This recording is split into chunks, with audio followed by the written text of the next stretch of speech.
Hey, what's up everybody? Welcome to a live stream. All right, I had a terrible Saturday. I was not feeling very well, and so I slept. I woke up, I had all this energy, and I was like, you know what? I'm gonna get on. We're gonna do a stream. I'm really just pumped. I'm really excited for just everything that's happening. If you guys didn't see my video that I put out yesterday, which was a little bonus video I made, we actually funded season 1 of Dragonflight here on the channel. So Dragonflight season 1 has been funded, and you guys have continued to push it beyond the funding point. So I'm just really excited. I'm really hyped about this. I'm really grateful to you guys for supporting me and making this happen. So I'm really looking forward to coming through for you guys and showing you what I can do in this upcoming season.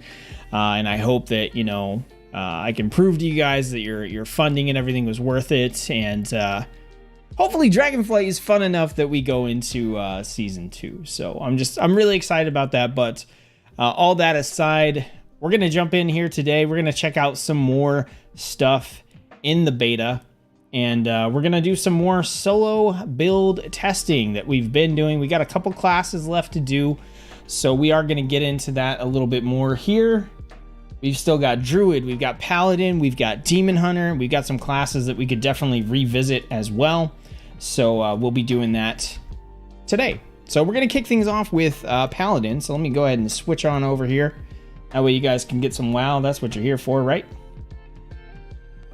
It'll load in. There we go. There you go. Okay, so right now on the beta, there's a couple of different realms. So we have Valdrakken, which is a max level realm, but you cannot leave Orgrimmar or Stormwind.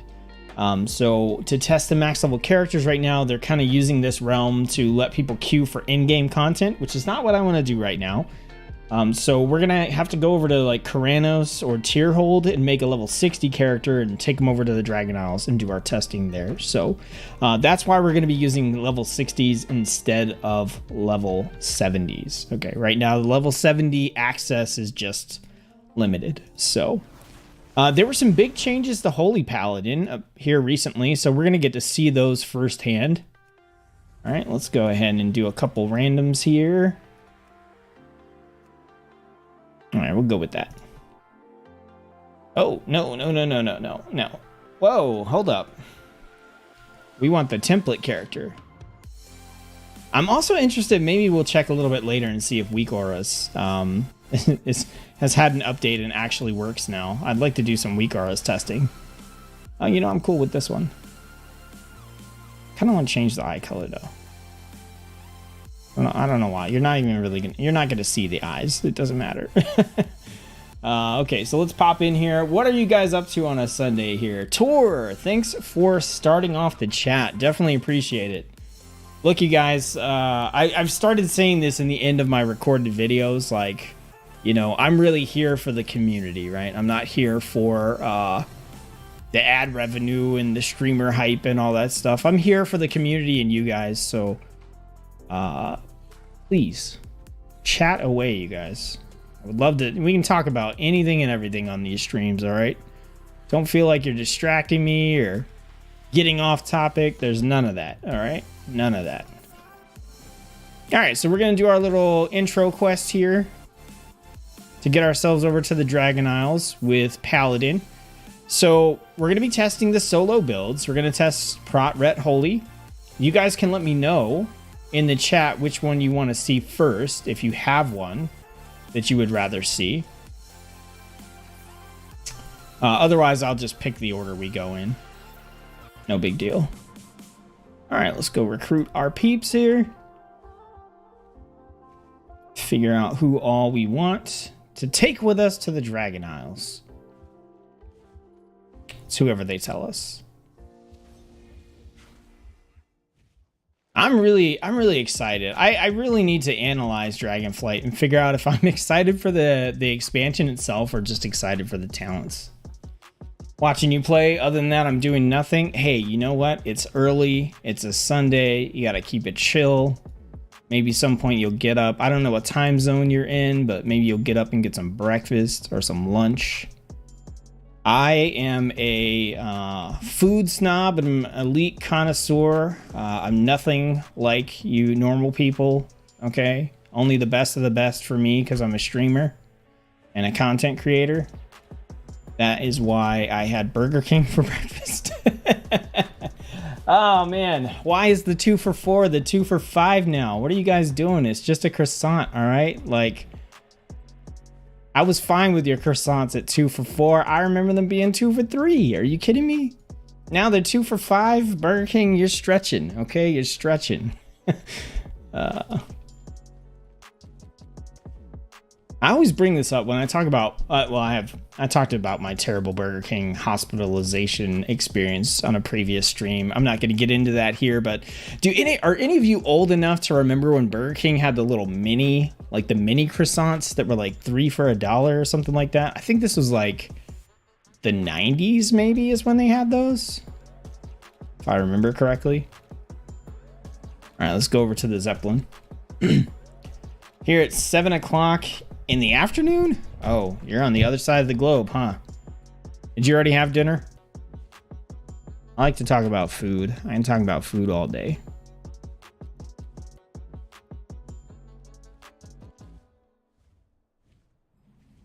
I gotta find somebody else who remembers the mini croissants at Burger King. Most people look at me like I'm crazy. I don't know. I think I was living in like Florida at the time.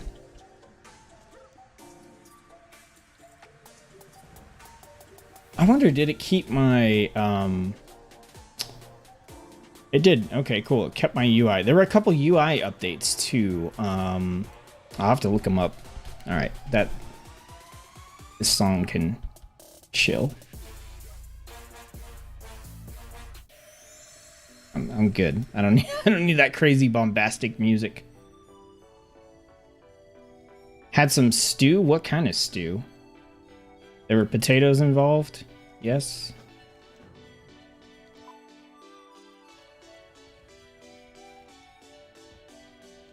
Music's not too loud, right? I don't want it to be overpowering. Alright, so... Oh, wait. We gotta wait for somebody to show up and then grab the quest. Yep. Alright, then we go over here. Talk to this guy and we'll be good. I didn't get any votes for specialization to look at first, so I think we'll look at Ret. We'll look at Ret first.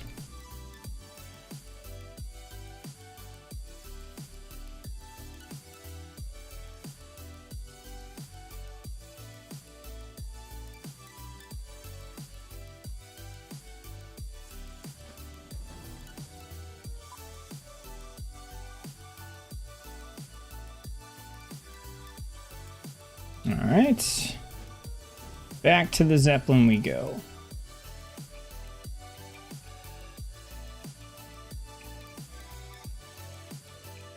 I'm getting the impression, just generally speaking, that Paladin is not hugely popular right now. For whatever reason. just looking at like views and comments and votes that Paladin gets for stuff, I'm getting the impression they're not super popular right now.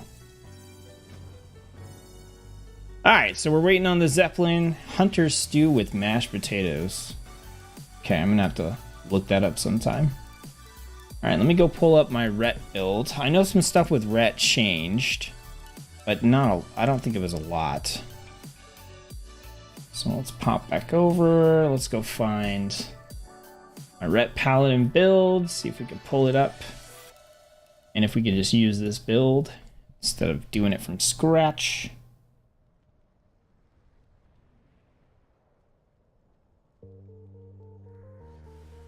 Yeah, I remember we were doing this crazy like Wake of Ashes thing and it wasn't working the way I thought that it was going to work. So let's see. I'm pretty sure this tree didn't change that much. So we'll pick up all the same stuff that we got before. There's a little, I'm noticing, actually there's a few differences already.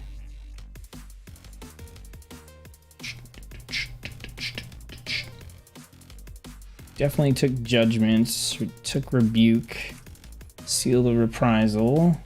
We didn't take this one, but we did take this one. We got to get there somehow. Oof. Not loving that.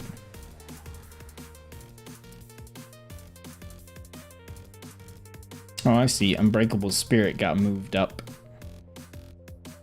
So we're gonna take these through here.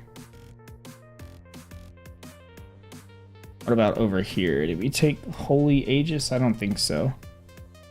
Okay, we went through Blessing and Protection because we had to, and I'm still okay with that. And then Blessing and Protection, we'll go Unbreakable Spirits. We got about 4 points in. No, no. Armor and critical strike chance, I'm fine with that, that's cool. We'll do a point in Judgment of Light, and then we'll do a point in Golden Path. The Zeppelin is here.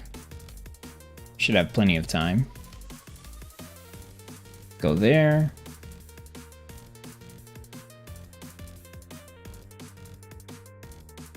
I think we're gonna go with that. All right.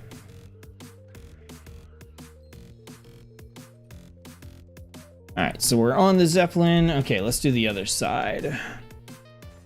All right, so we took these. Here, here, here.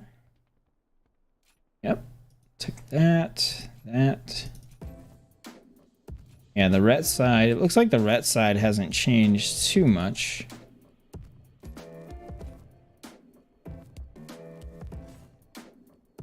Kind of looks like the ret side hasn't changed at all.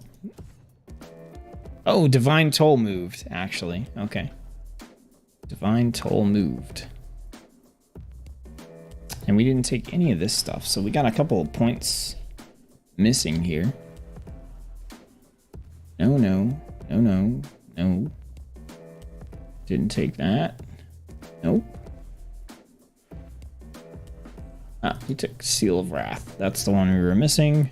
And then we took Divine Toll. We also went into this, so it looks like we need to go here.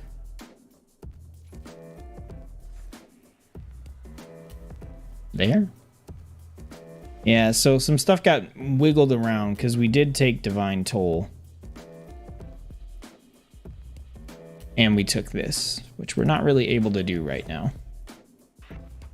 All right, that's fine. We'll figure it out.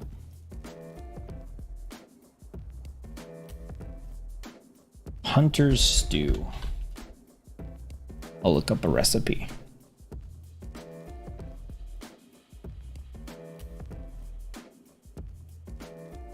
All right, the top one from all recipes has pork, kielbasa, and sauerkraut. That does not sound good. But there's no potatoes in this one. Yeah, there's no potatoes. That can't be right. Let's try Taste of Home. What does Taste of Home say? That looks better. That one looks better. Beef, onions, celery, carrots, potatoes, rutabaga. Does that sound more like it? I think that sounds pretty good, actually. I like to make a pot roast on Sunday, but I don't have one this weekend. I don't have pot roast money right now. Things are getting expensive. All right, so taking a look at our builds here. I'm not going to miss the Zeppelin this time like I did on the Warlock. Okay, it's not going to happen. We're going to wait and get off the Zeppelin first. Then we'll take a look at the talent build. I cannot see you guys with your big giant dinosaur mount. Oh my goodness. Boop. No fall damage because we got a bubble. Yeah, but now I got to swim. Oh, potatoes like on the side. That's what you mean? That makes sense. All right, so let's get this together. We're gonna switch over and use my beta UI setup here. Let's go into interface. Let's get the rest of our action bars. I need to save these. So they're okay. They're always visible. They just don't have anything on them. Cool. Okay, cool. We're good. So what changed? There was something that changed that they added. Let me look. I've got it pulled up over here. So for UI, what did they add? Experience and reputation bar. Oh, the experience bar. Oh yeah, it is updated. Nice. It's got just a more modern style to it. I would probably leave that now, I think. It looked a little weird before. Then they have the Wyvern action bar for Horde players, which I don't think looks that good. We can move the loot frame, apparently. Loot window. You must disable open loot window at mouse. Okay. Which I don't need that anyway.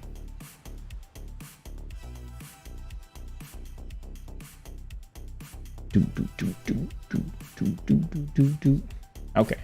And then help tips are added to the frame as a toggle for more info. Sweet. All right, cool. So let's go ahead and clear these off and we'll take a look at the build, make sure all the talents make sense. I'll go out there and kick some butt.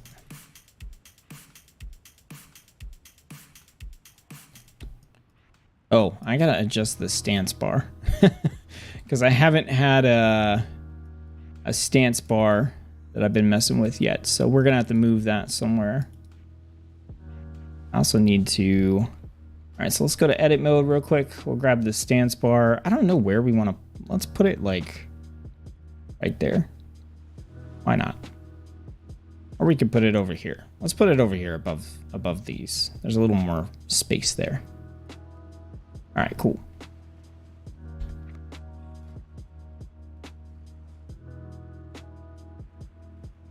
Can also use rice, pasta, or noodles. Okay, so yeah, it's like on the side. Potatoes are better. Okay, so let's jump into our spells real quick. We've got our Consecration, we've got Crusader Strike, Divine Shield, Flash of Light. We got our Hammer of Justice, Stun, CC Utility Movement. That's how that's going. We got our Taunt, Intercession, which we can just throw over here, Judgment, Redemption. Oh, this is like a battle res. Sense Undead, who cares? We don't have a shield for Shield of the Righteous, so we're not worried about that.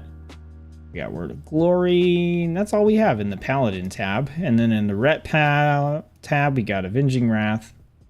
Got our Blade of Justice. Our random weird blessings that we have. I say weird, but it's the kind of thing that's not super useful outside of difficult content in PvP. Divine Storm. We got our Final Reckoning. Hammer of Wrath. Lay on Hands. Path of Ruin. Rebuke. Shield of Vengeance. Templar's Verdict. Okay, so we got all of our abilities here, so now we just need to adjust them. So we're going to be spamming our Crusader Strike. Our defensive that we're going to use is probably going to be Word of Glory. And then our offensive we're going to use is going to be... do we have anything? 1 minute, 2 minutes... 15-second lash out, dealing 5,000. What is Path of Ruin? Wake of Ashes, replaced by Path of Ruin. Okay, right. Why did we take this again? Oh, we switched it over. We're gonna do Ashes to Dust. Actually, I wanted to try this version of the build.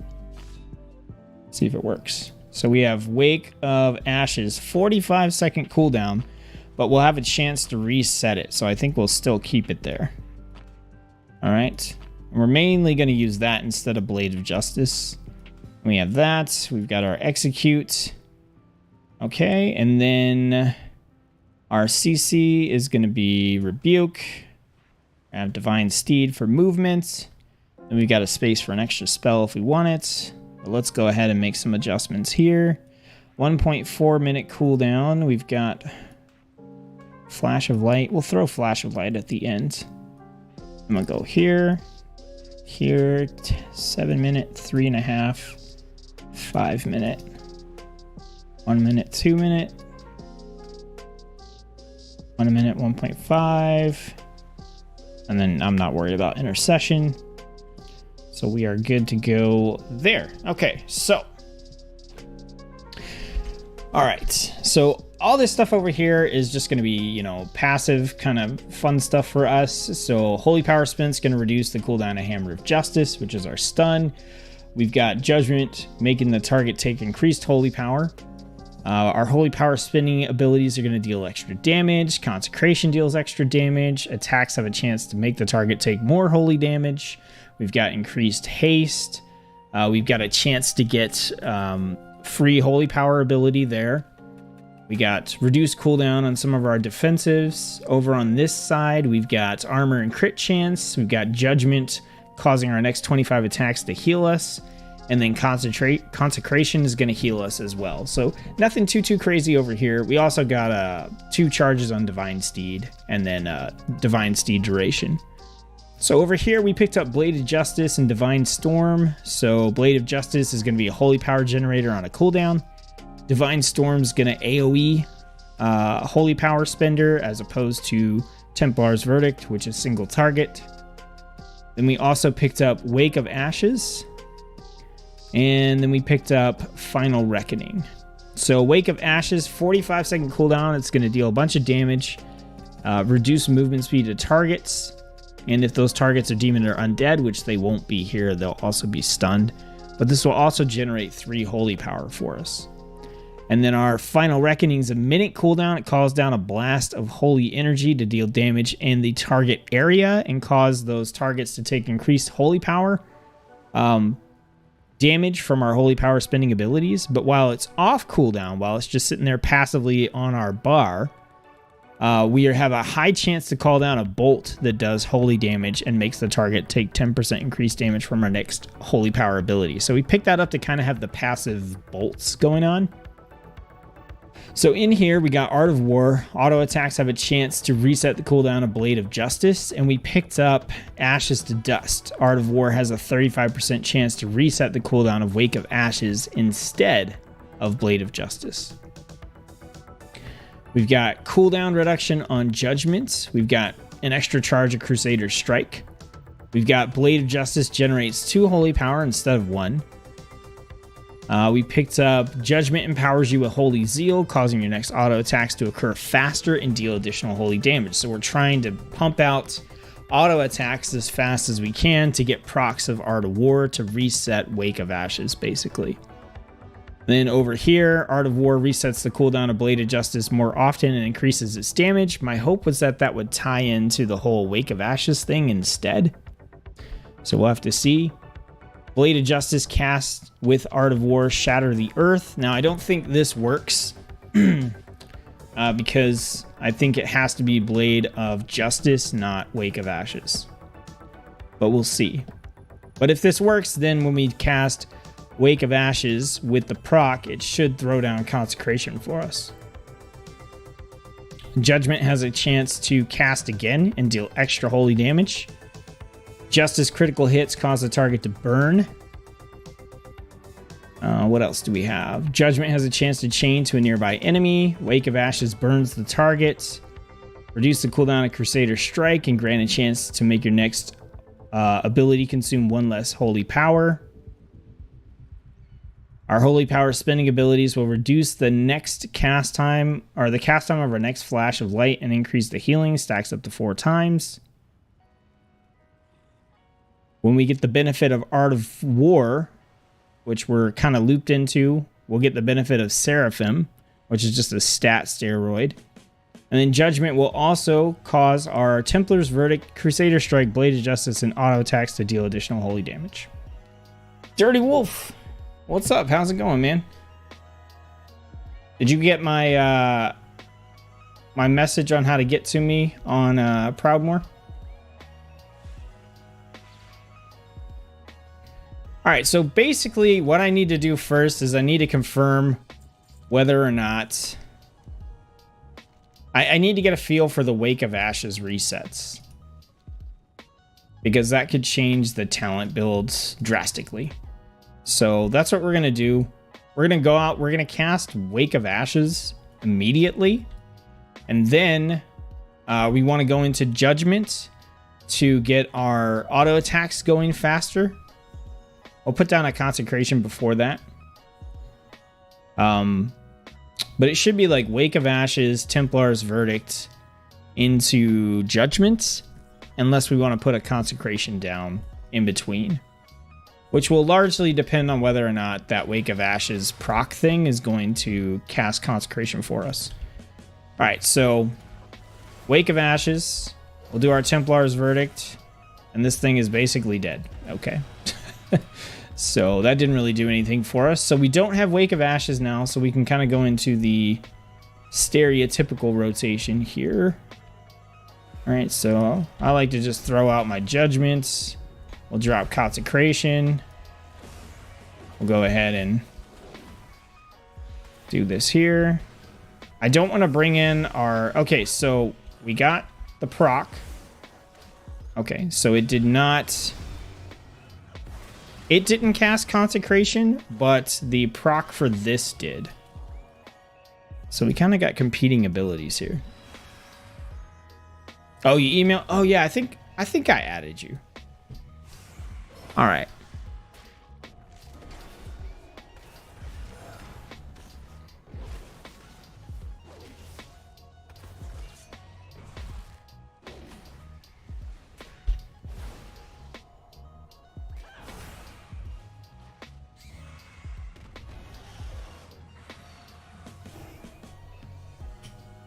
Alright, yeah, we got some wonkiness going on here. We need to fix it. Let's grab a mount first.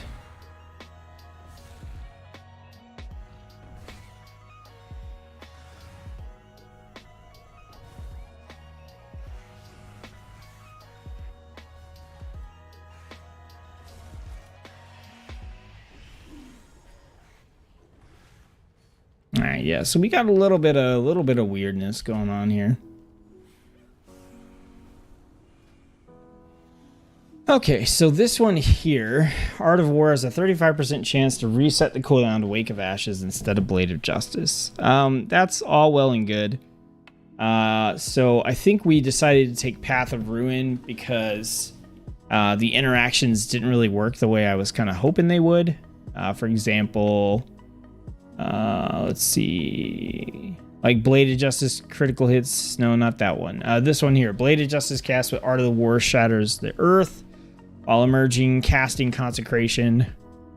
So we got good stuff here for basically Art of War procs, but we kind of have a competition here where Wake of Ashes, if that gets the proc, we want to do that. It says instead of Blade of Justice, but not in addition to Blade of Justice. So this is just a random proc, right? Where we're going to get one or the other. We're not going to get both.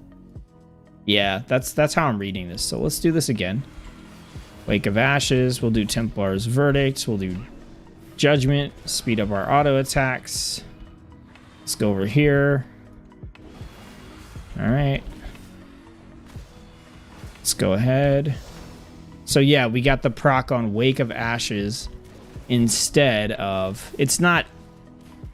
It is in place of, but not really. Okay, got it. Got it. Okay.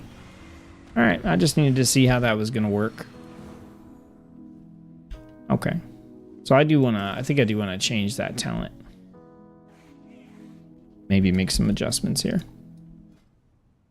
So if we change this to Path of Ruin, this is going to deal 5,000 damage, reduce their movement speed. It cost 3 holy power.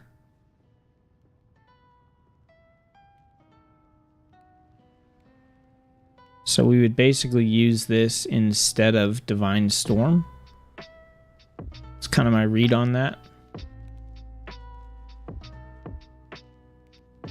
Well, not really instead of Divine Storm, but we would use it as a bigger... Yeah, let's try it. Let's try it. So...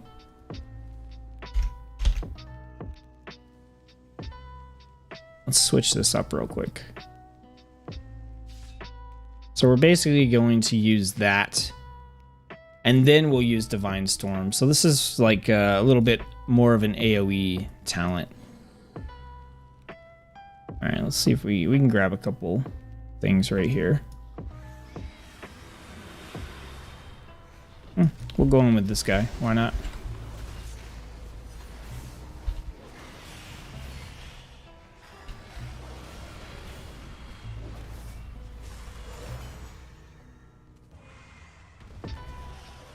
I'm not getting the flash of light thing.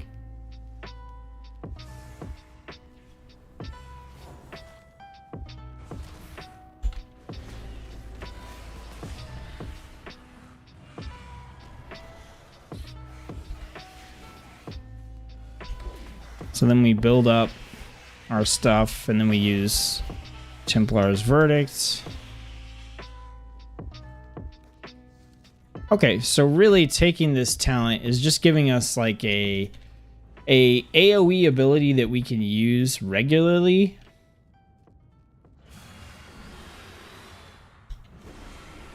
All right, let's see if we can pull them over.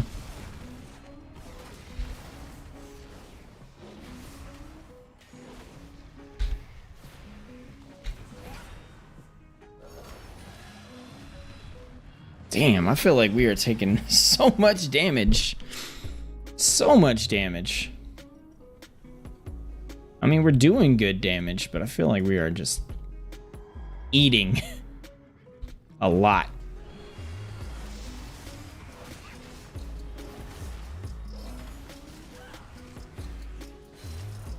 Also, our Hammer of Wrath is like not hitting as hard as I would want it to. It should feel like an execute, like you hit Hammer of Wrath and that stuff dies. It doesn't feel like that right now.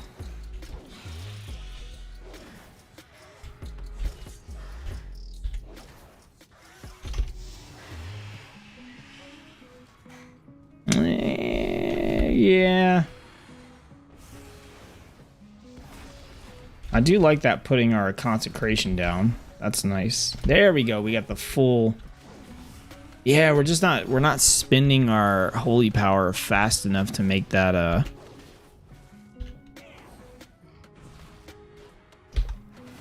See, look at that, 2,000, like that. The Hammer of Wrath hits like a wet noodle.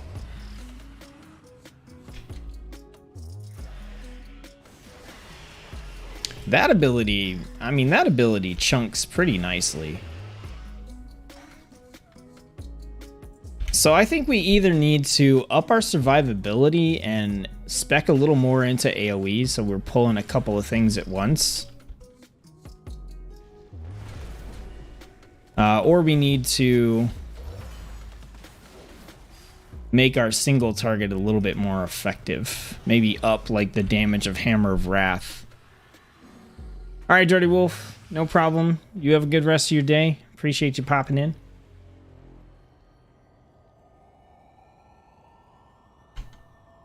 All right, let's look around here at what we have. So what have we not taken? Increased mastery, critical strike chance of Blade of Justice. Templar's Verdict increases the damage of your next Templar's Verdict, so that's going into the single target there. Gain a holy power every 12 seconds. Consecrate periodic damage has a chance to grant you a holy power. Chances increase up to 4 targets within consecration. Okay. Consecration larger, cannot be slowed. Consecration larger, movement speed is slowed. Exorcism. Blast the target with holy light. Dealing damage and burn them for 12 seconds. It's just way too long. We've got our Hand of Hindrance, reduce movement speed. Patrick Rowley, have they given us any idea when they'll start tuning? Nah, they usually start tuning about like a month out, I think. A month out from the actual release date, somewhere around in there. And I mean, they have been tuning. They just haven't been like super vocal about it for patch notes and stuff like that because everything's in flux right now. Also, the character's not going to be like super overpowered because I'm level 60 with like starter island gear.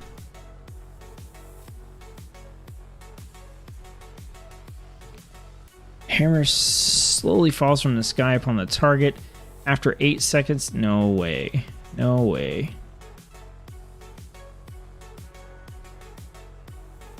No. Divine Toll. What do we have here?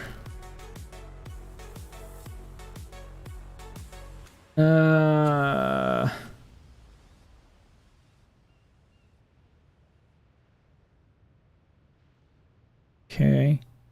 Divine Storm protects an additional wave of light striking all enemies up to 20 yards in front of you. It's a little overkill. Blade of Justice. Justicar's Vengeance delivers a powerful weapon strike that deals holy damage and restores health equal to the damage done. Damage is increased when used against a stunned target. Or surround yourself with a bladed bulwark, reducing physical damage taken and dealing damage. Okay, so a little bit of sustain there that we could pick up. Templar's Verdict has a chance to strike again. Replace Templar's Verdict with Final Verdict, a devastating strike that deals holy damage, has a 15% chance to reset the cooldown of Hammer of Wrath and make it usable on any target. And then Hammer of Wrath has an extra charge and increases holy damage done, but still, we're not getting like extra damage on Hammer of Wrath, which is something I really feel like I want. Hammer of Wrath deals additional damage and extends the duration of Avenging Wrath by 1 second. For 1 point.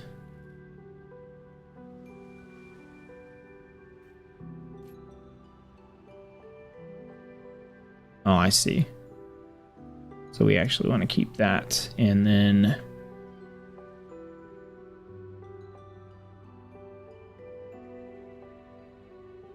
oh, what else do we want? Let's make Hammer of Wrath a little more powerful. And I think I just need to like I feel like a full reset here. I hate to do it, but I feel like a full reset here.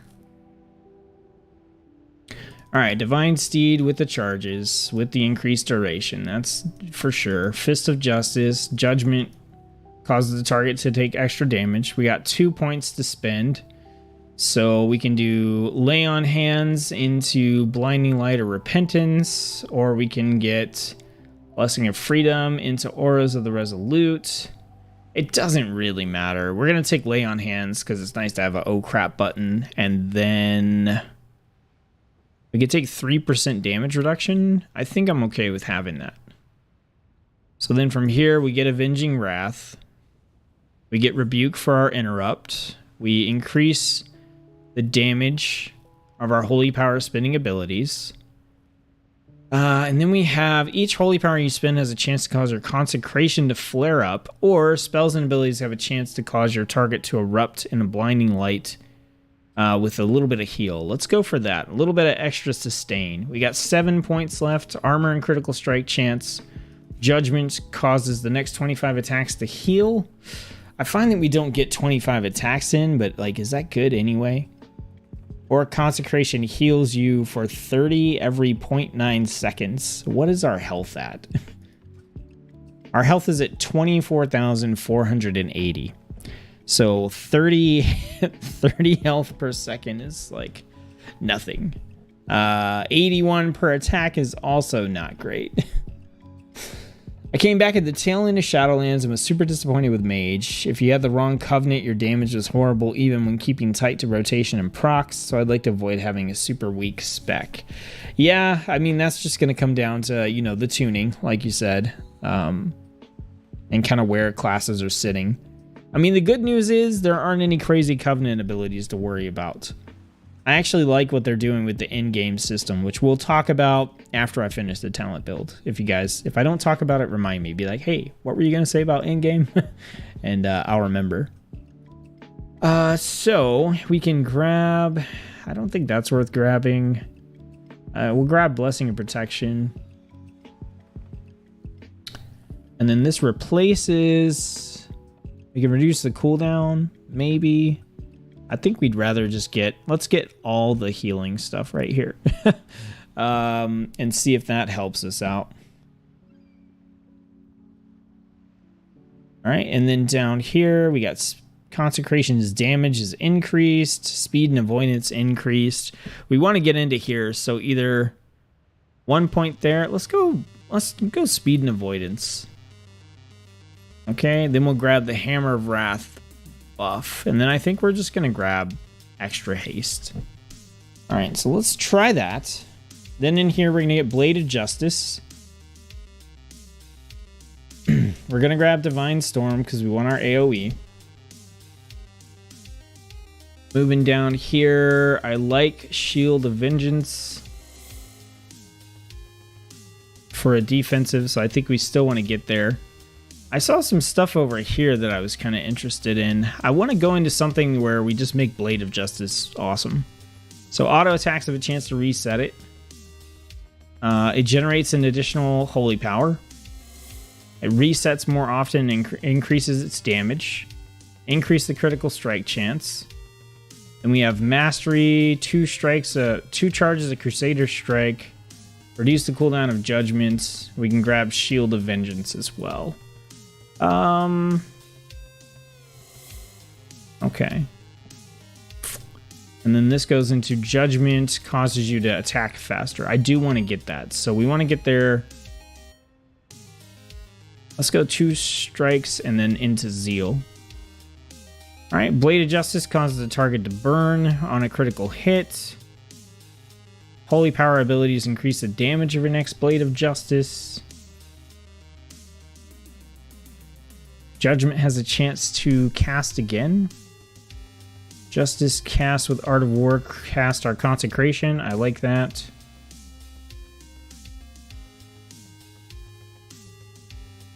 All right, what do we have here? A couple of options there. Okay. Increase the damage dealt by Judgments. We'll go for that.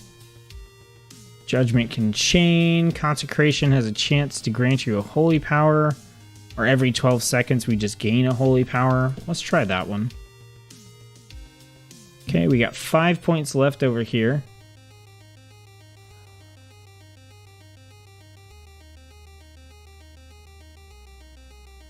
Okay, let's go over here. Judgment has a chance to cast again. Reduce the cooldown of Crusader Strike and grant it a chance to make your next ability consume 1 less holy power. Or it has a chance to make your next Divine Storm free and deal additional damage. Well, let's reduce the cooldown. We got 3 points left.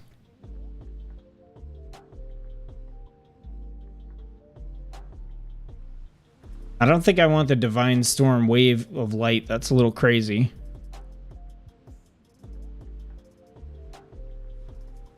Cooldown of Lay of Hands is reduced based on the target's missing health. Word of Glory healing is increased based on missing health. I think we're going to take that and just opt out of Flash of Light.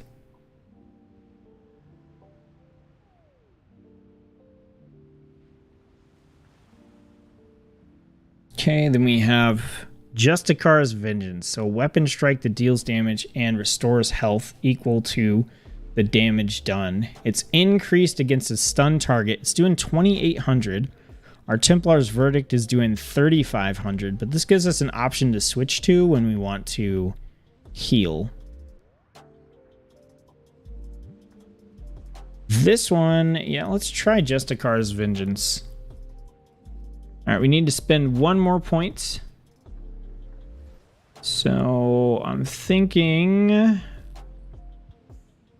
we grab Righteous Verdict. Templar's Verdict increases the damage of your next Templar's Verdict by 5%. Or a cooldown Off judgment. What do we have here? Enemies hit by Divine Storm take more damage from your consecration. We got a lot of options here. We can just kind of put them wherever we want. Let's go. Judgment has a chance to chain. All right. When you benefit from Art of War, you gain Seraphim for 4 seconds. That still seems good, right? Because we were trying to hit Art of War as much as we can. Judgment empowers your next Templar's Verdict to automatically activate Divine Storm with a 25% increased effectiveness every 30 seconds. Judgment grants you Command, which causes your next Templar's Verdict, Crusader Strike, Blade of Justice, and auto attacks to deal additional damage. We got 3 points. And I think I wanted to do Templar's Verdict has a chance to strike again and increase the damage, and then replace Templar's Verdict with Final Verdict. I mounted again.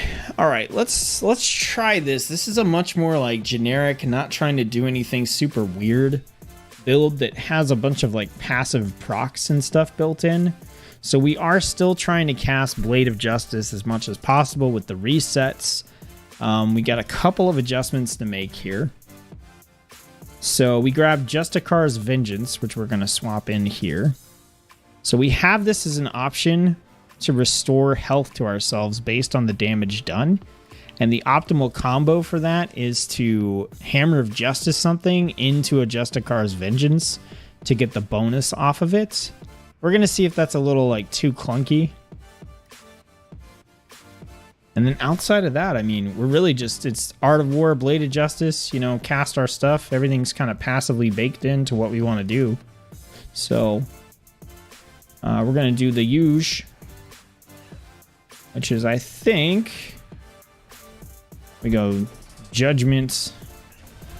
Oh, well, that was, did we miss like an extra charge of Judgment?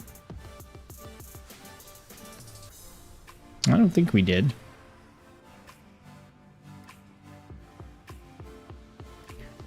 All right, so Art of War, Judgment, Templar's Verdict. We got Crusader Strike. We'll get Consecration into the mix here in a minute. Okay, so that crit, that Hammer of Wrath crit, so it did significantly better damage that time. All right, let's go. Judgment, Art of War. Cool, somebody pulled that off.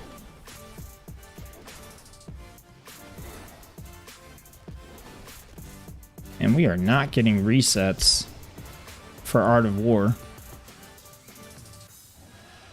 It's a little obnoxious.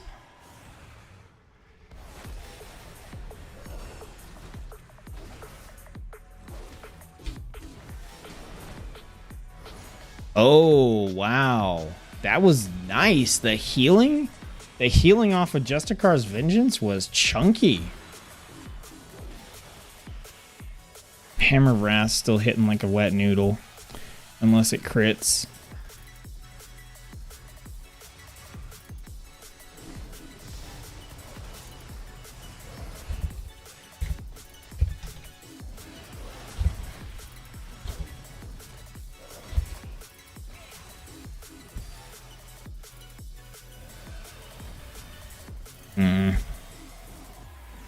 All right.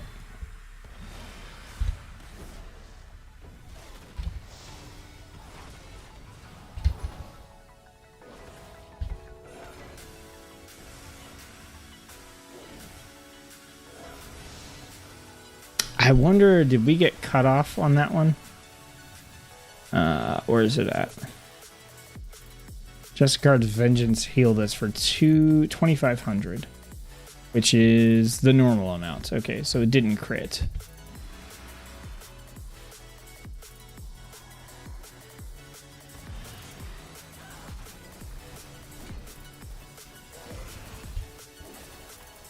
So then we go for that heal.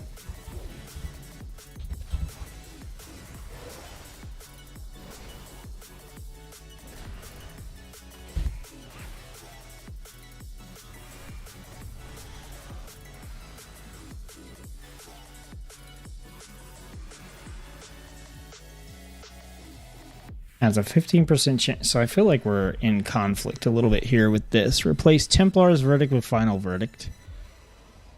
Alright. Has a chance to reset Hammer of Wrath. But I don't know if that's really necessary. I feel like I just want to spam Justicar's Vengeance instead. Because it gives me the healing. And that's going to keep up my sustain between enemies, right? So like if I'm here, like I'm wanting to cast that sustain. I mean, it still hits pretty hard, right? But the difference is you're just keeping your health up the whole time. Which, in terms of solo content, that's fantastic. Alright, so that makes me feel like that's what I want to do there. AoE. Got our AoE here.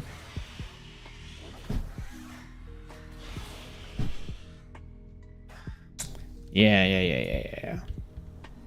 All right, we're gonna make some additional changes. All right, because yeah, I just feel like that's where I want to be. Is right there on that ability. I mean, the other one hits hard, but every time I could cast that, I could instead. It's like, do I want to do 3,800 damage to the target, or do I want to basically hit him for 2,500 and heal myself? Like, I don't even need Word of Glory. Like, I might need Word of Glory as like a backup, right? Like a backup heal if I get into a pretty bad situation.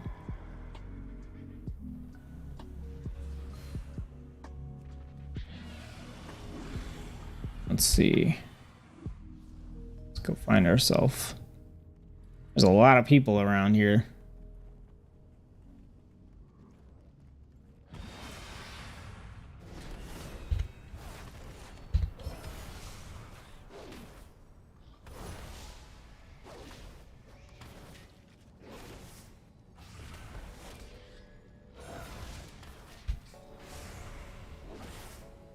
Yeah. Okay. Yeah.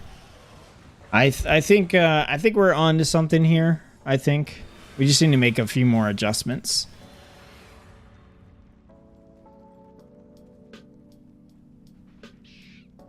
I feel like I'm just gonna pull the talents out of Final Verdict and focus on Justicar's Vengeance and making the other stuff around me kind of boost that up a little bit more.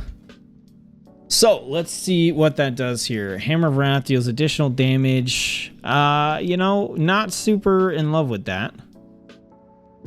I don't know that there's anything really worth taking instead. Attacks have a chance. Okay. Speed and avoidance. Haste increased. If we pull these out, right? Then we can go reduce the cost of Word of Glory or Shield of the Righteous. I don't love that. It's not really anything we can get into there. We can go over here. Avenging Wrath lasts longer. Or we can get a 3 Holy Power Steroid. We could pull points out of here. I don't love that.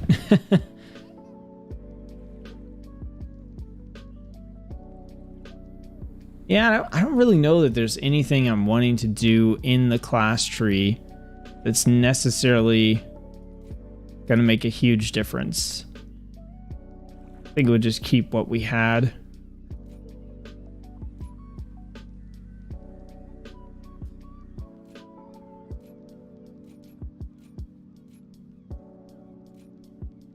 Yeah, we'll just keep that, I guess. Actually, let's reset it. Okay, we didn't take Consecration's damage increased. We took increased haste. I think that's fine. Okay, so let's see where we have... Do we have Templar's Verdict investments anywhere?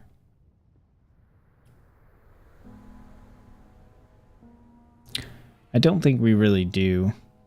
I think we mostly put stuff into Judgment. We've got Templar's Verdict replaced with Final here.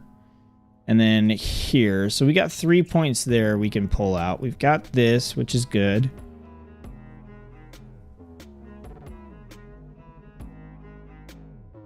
Word of Glory healing. I think that's good too. Just I think maybe we keep that. Judgment empowers your next Templar's verdict. Judgment grants you command. And then we have Final Reckoning. Divine Toll. I think maybe we just put the points there.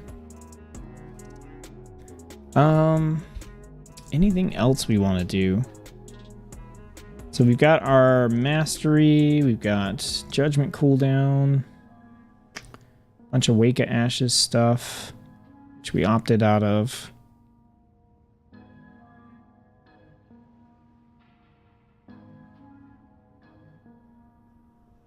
I think this is probably okay. There's no real way we can boost that. We're not getting as many procs as I would like I said, for Art of War, but outside of that, I think this is okay. So we'll get a little extra passive damage here from this. And basically what I want to do now is I want to use Justicar's Vengeance as my main attack ability here, with Templar's Verdict as an alternative. And then if we desperately need to heal, we can Word of Glory. Or we can Flash of Light, but Flash of Light again is kind of an alternative. All right, so we not too many changes, but enough there to make a little bit of a difference, I think. So let's try this with the focus again being on just using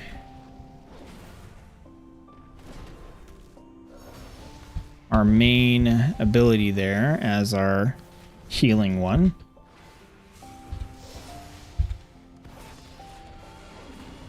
I really like not having to cast our consecration. That's really nice.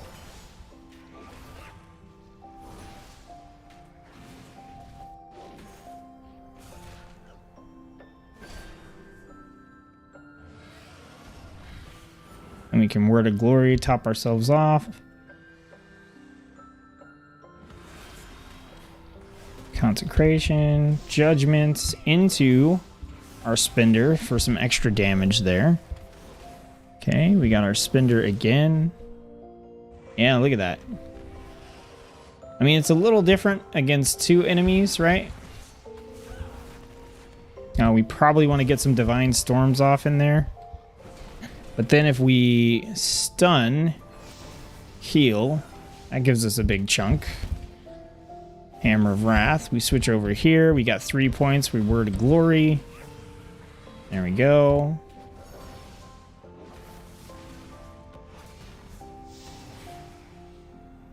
Yeah, I like it. I like it. We went from...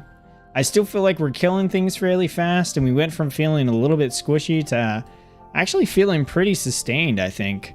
Especially when you consider... a lot of times what I do on Paladin is if I'm between enemies and I'm running like this, and I've got the Holy Power just sitting there, I'll throw out a Word of Glory just to top myself off, you know? And we could 100% do that here. So let's go in. Boom, we got full points. Drop on the heals. Let's consecration, judgment, heal up again. We got our Crusader Strike. All right, we heal up again.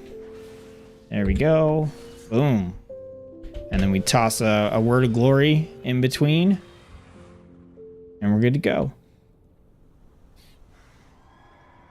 All right, we'll drop consecration. There we go. Spin out one of those. All right, let's go judgment into our heal.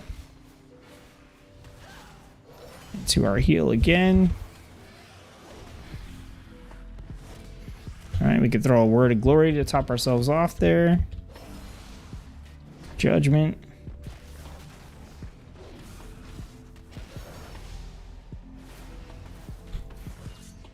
Okay, yeah. What do you guys think? You have any thoughts on this? it? You think it's improved? I think I like this the way it is right now. I feel like I could go out and quest with this for sure. I think I'd probably be looking for as much haste as I could possibly get, though. Like, I wonder if we can actually get a couple trinkets that give us a little more haste, because I want those procs. We got 10% right now.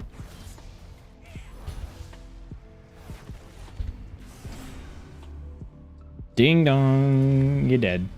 Okay, so what do we have? Two-hander with crit and mastery. One-hander, crit, mastery, versatility, haste. Are we wearing a haste one? We are. Can we put on another haste one?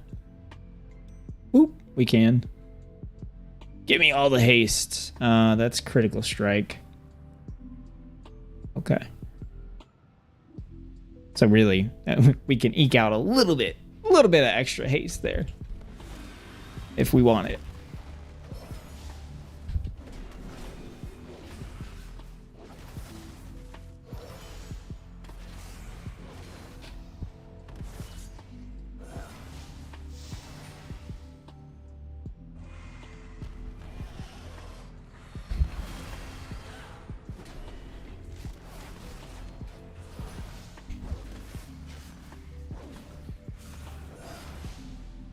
Yeah, I like it. I think it feels good. Cool. So let's actually we'll finish this quest right here. All we gotta do is go rescue one guy. We'll head over towards the town, and then we'll switch and we'll do protection next, I guess. You guys are welcome to vote whether you'd like to see protection or holy next. I'm going to do protection next, unless we get a vote for holy.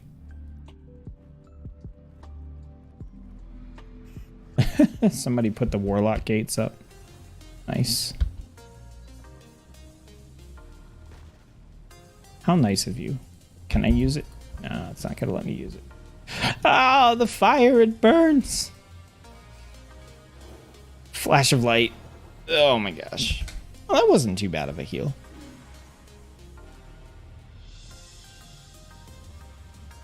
I'm John Leap. What's up? Welcome to the stream. Thanks for jumping in the chat. Really want the dev who works on Ret to change some things. So I like this build that I'm playing right now, but just based on how I feel about going through the talent tree, I would also probably agree and say that I think there are some improvements that could be made. I'm not a Ret Paladin. I'm not a huge Ret Paladin player by any means. I almost always just play protection on Paladin, but I do level some as Ret. So I don't know what the changes could be or what they should be, but just kind of my feeling going through the tree, it does feel a little... It doesn't feel bad, right? Some of the trees have felt bad where I'm just like, like this just, ugh. This one feels, it feels weird. I don't know. It feels like there's a lot of talents that do numeric things that aren't necessarily super interesting or that you don't really notice. I mean, like, your Blade of Justice crits cause your target to burn for 20% of the damage dealt every 2 seconds for 6 seconds.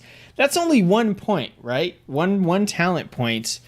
But I don't even like notice when that is happening. Like, it's extra damage for sure, but I don't even notice if that's happening. There's a lot of stuff in here where it's like a chance to do this if this happens. That's probably what I would sum it up as. There's a lot of talents on the Ret tree that are proc RNG based and not necessarily a lot of options, it feels like, to pick things that are just like, this happens all the time and it changes the way you play. I don't know. What do you think? You got some elaboration on that? I'd love to know. All right, we're going to switch over to protection. This should be pretty chill. All right, let's go to edit mode. Let's pull up beta. Dang it. All right, I'm gonna go ahead and clear off the action bars here. Oh, I don't know if I was in a stance either, but I would have done the 3% damage reduction one. I probably wasn't in one. All right, so going over to talents. So we're starting on this tide. We do want to pick up Hammer of Wrath. We're going to pick up all the horsey stuff. Holy Power spent. Reduces our thing there. Judgment. We're going to grab that since we're already over here. I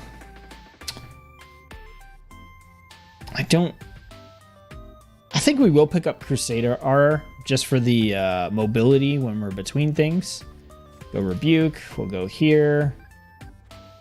I don't really think we need the healing, but we'd like the additional damage. So let's take Incandescence, Avenging Wrath, Armor and Critical Strike Chance. We definitely don't need any of this healing stuff over here as far as I know. But we do have 5 points that we have to spend, and you know, I think we could take Blessing of Protection. Maybe. Or actually, I might want to take Blessing of Sacrifice instead. Consecration heals, and then after your Blessing of Sacrifice ends, I mean, that's cool, but we don't. Actually, we want to take Blessing of Protection, assuming we're not playing with anybody. We take that. Take that. We'll go Consecration damage, attacks, and then we have 3 points left. I think we'll just take all the haste.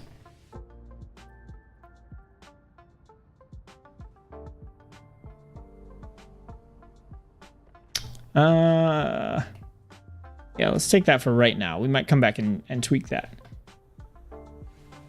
We're gonna take Blessed Hammer. We're gonna take Shield of Righteousness, Redoubt, Grand Crusader. Word of Glory is free. We're gonna take Grand Crusader's Chance to proc. We'll take Concentration, lasts longer and does increase damage. 1 point left. I'm gonna throw this into. Do we want to get over here? I don't know that we care.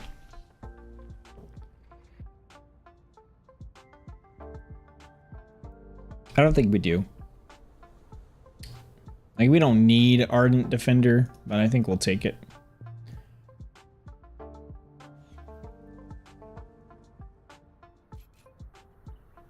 We're going to take the Word of Glory talents here. That just makes you basically unkillable. This whole talent link right here makes you unkillable in PvE. Every 3 Shields of the Righteous, you get a free Word of Glory that will heal you for an additional amount and is going to increase the healing based on your missing health. So when you're super low, Word of Glory basically full heals you. It's insane. Let's see. Increased critical strike chance and 20% damage. Gain 15 stacks of Divine Resolve, increasing your max health and reducing your damage taken. After 5 seconds, you lose stacks. Nah, I don't want... No, that's like, why? Like, just no. No. We're going to take Avenger's Shield shields you, and then Spinning Holy Power grants you haste. Okay. Avenging Shield causes the target to burn. That seems pretty sweet. We'll go into, while in your consecration, your Shield of Righteous and Word of Glory have increased damage and healing. Or Judgment has 2 charges. We're going to get that. We got 3 points to spend. We'll put it into Strength and Conviction. And then... No, we don't want to go there. No. No. I think we'll get the Avenging Wrath Might. Although we might want to take something down here depending on what we're trying to do. Which I think we're trying to take Divine Toll. So I think we're good.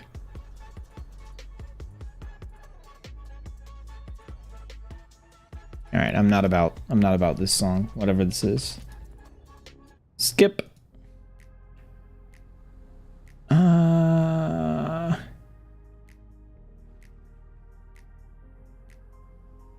Yeah, I think we're just trying to go. Casting Word of Glory grants you block chance, Divine Toll, and then we're gonna take Divine Toll. Right now has a 1 minute cooldown. We can reduce it by 15 seconds, or after casting Divine Toll, we cast Avenger's Shield every 5 seconds. I think we're gonna take that.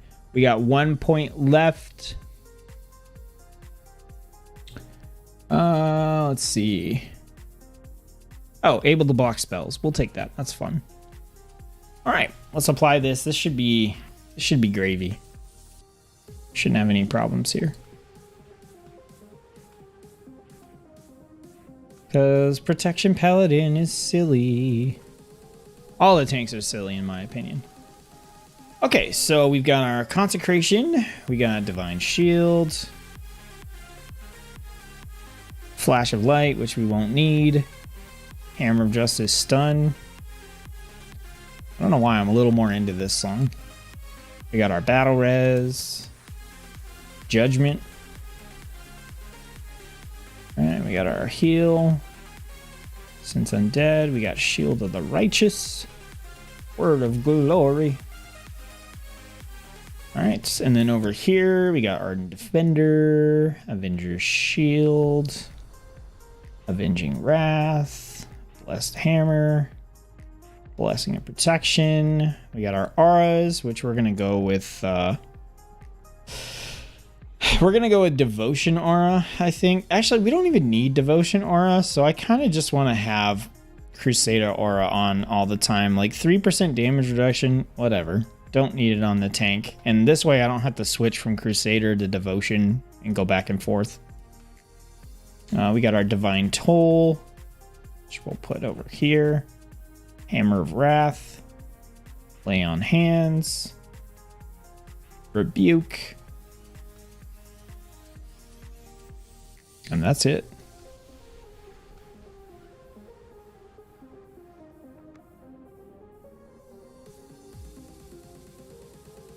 All right. I got this Mountain Dew Overdrive, a blast of citrus punch. It's like a regional one. It's okay. It's not sugar-free, so it's making everything feels sticky. I don't know. I don't drink sugar sodas very often, but they don't have this flavor in like a Diet or Zero or anything like that, so I don't really have a choice. All right, let's go kick butt on Protection Paladin. This should be a pretty quick one, you guys. I don't anticipate this taking very long. I'm a lot more familiar with Protection Paladin than I am Ret Paladin. And, yeah, this should just be real good. You know, like we can grab these guys, bring them on over, come on over, drop the Consecration, start spinning. We got our Judgments. Oh, we don't have a shield. You know, it would probably help if I equipped the right equipment. Oh, man. Oh, man. Let's get a shield and let's get a one-hander so we can actually avenge your shield. Wow. Why do I feel like there are more people over here than there were over in the other area? There we go. We'll go down. We'll go down here. Consecration. We get some spinnies going. Some more spinnies.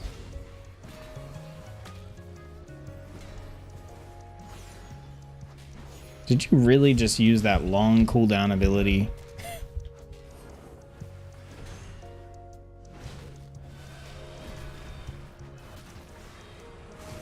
Yeah, the only bad thing about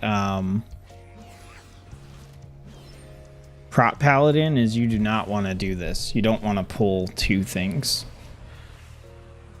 Like some of the tanks have like halfway decent single target. Prot Paladin is okay. But like you really do not want to just pull 2 things. You want to pull like as many things as you possibly can. Just be like, give me all of it. I'll take all of it. Alright, so then we do Judgment. We got our Avenger's Shield thrown out. We start doing our spinnies. And our Judgments, and our Shields, and our Judgments, and our spinnies. Consecration back down. Do another spinny. We get a free Word of Glory, and whoop! Pop right back up. No problems.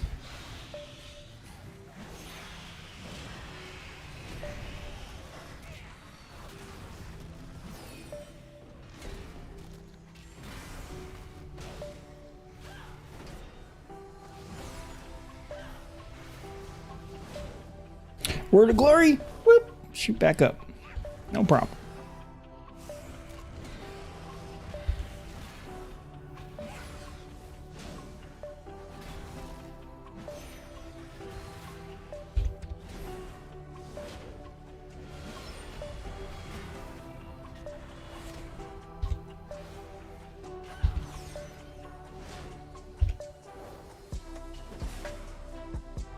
So yeah, you pull as many things as you possibly can because you're not going to die.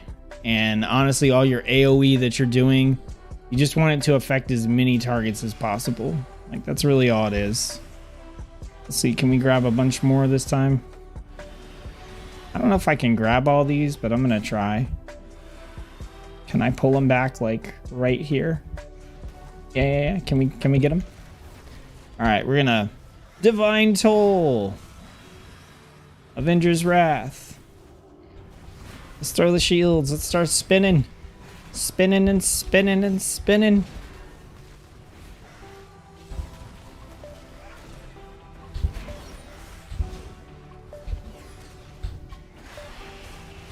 Aw, Demon Hunter, why you gotta come in here and do this, huh? I was trying to show off. Oh, maybe it's still showing off. So, that's Protection Paladin. I think I'm good. We can go take a look real quick and just see if there's anything we want to change on that, but I mean, Word of Glory is an OP ability, you guys. It's just really good. It's really good.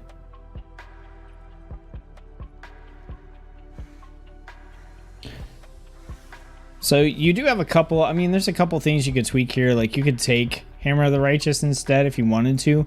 It does a little bit more damage to a single target. So if you don't want to do giant pulls like that and you want to do maybe 2-3 at a time or something like that, then Hammer of the Righteous is actually a little bit better just because it does that higher damage to your main target.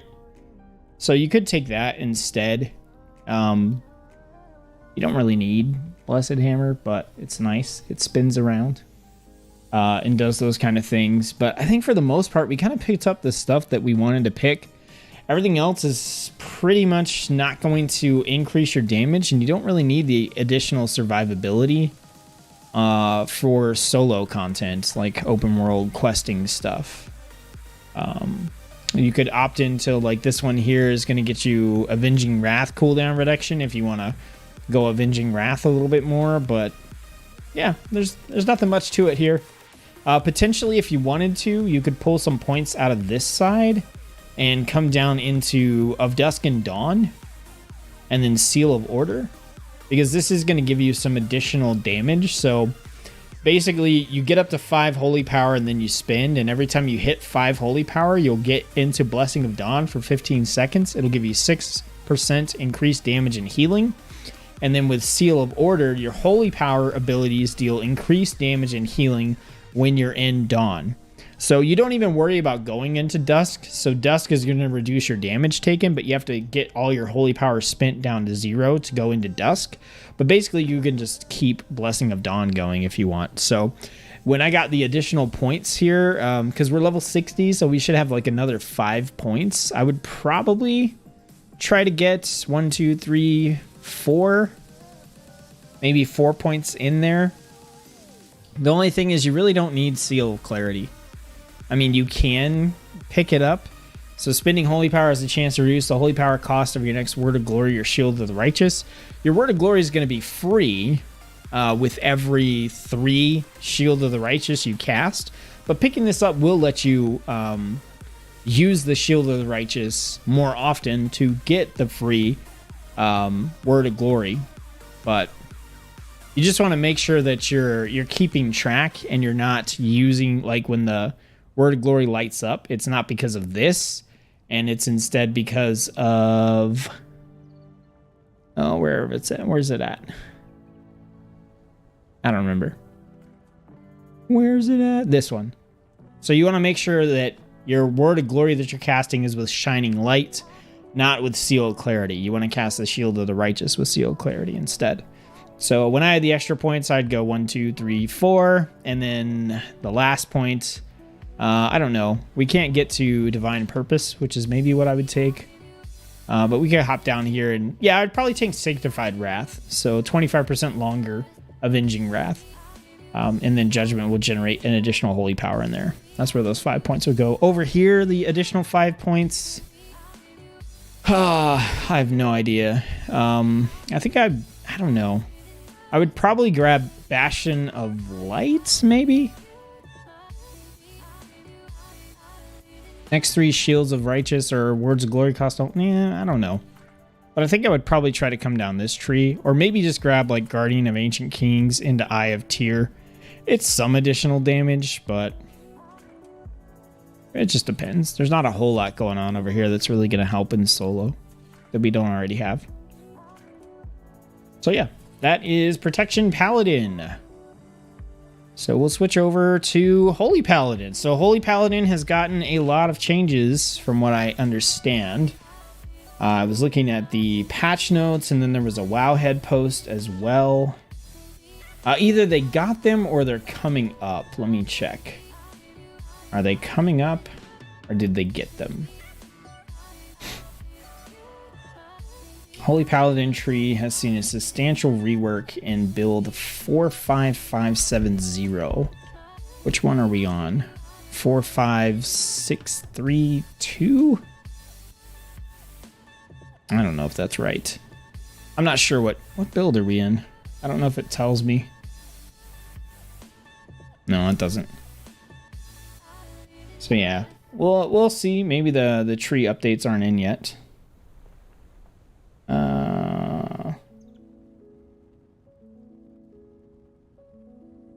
No, it looks like maybe they've been updated. So let's check. The current build.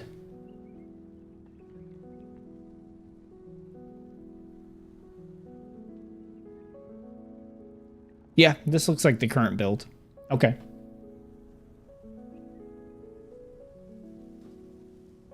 How you guys doing out there? Chat got a little slow on me. You guys still out there? You still awake? What's everybody got planned for the evening? All right, let's go ahead. We're going to change our setup here over to beta. Also, what do you guys think of the UI setup I have going on? The nice thing about this is we're able to actually export the UI. So if you guys like the way I have this set up, I'll be able to get you the export code. Probably, I don't know if the UI changes. They should be coming with a pre-patch. I don't know that for sure, so don't quote me on it. But if they do come out, then I'll definitely get this out to you guys. All right, so we're going to get Hammer of Wrath. We're going to get the Crusader Aura. We're going to get all the Horsey talents. Then we're going to grab here and here for sure. Here, Avenging Wrath. Armor and crit chance. We'll do the Consecration Flare-Up for additional damage. We'll do Judgments. We'll get all the fun Healy stuff we got before. And then I think we'll grab... It doesn't really matter. This last point really doesn't matter.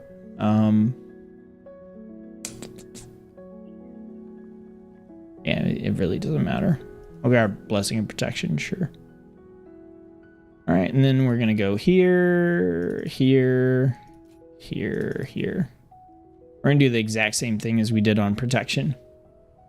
All right, so we've got Holy Shock, which is going to be the big ability we're trying to use here. Now, since this talent tree did change a lot, I guess we're going to dig into it a little bit here. See what else we can do, what else we can pick up. So we got a heal, damage reduction, aura empowerment. We've got increase the range of your heals. We've got Light's Hammer and Prisms, so that's one ability we can get for some extra damage, so we'll probably take that. Got another heal, Divine Toll, which is Holy Shock. We'll probably want to take that. So we're leaning left side for sure here. Heals. Crit chance and damage. We'll probably want to grab one of these. Barrier of Faith, Tears Deliverance. And then we have Blessing of Summer. Yeah, so we're going left and middle. So I don't really care what heals we pick up at this point. We just want to go over to this side and grab whatever we can that's going to increase our damage. Holy Shock, healing and damage increased, or yeah, Holy Shock, healing and damage increased for sure. Holy Light heals up to 5 targets within 8 yards for 8% of its healing. That's kind of cool. Flash of Light heals for additional. That goes into Divine Favor. Don't care. Lay on Hands cooldown is reduced. Don't care. 1 minute cooldown. Reduce all damage you take. We have Light of Dawn. Stow Faith. Word of Glory. Range of your heals. Lay on Hands. I literally don't care about any of these points for solo Holy Paladin build here. So it's where do we want to go from there? Healing increased. Okay. Consuming Infusion of Light reduces the cooldown of Holy Shock. I would like that. So we're going to go over here. We'll grab Light of Dawn. And we're just going to grab the passive. This is not yet implemented. That's fine.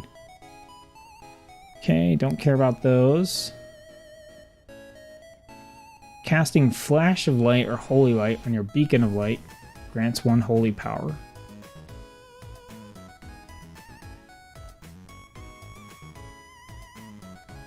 Okay. Alright, we want to get one of these so we can get there with 2 points or 1 point. So I think we'll hold off there potentially.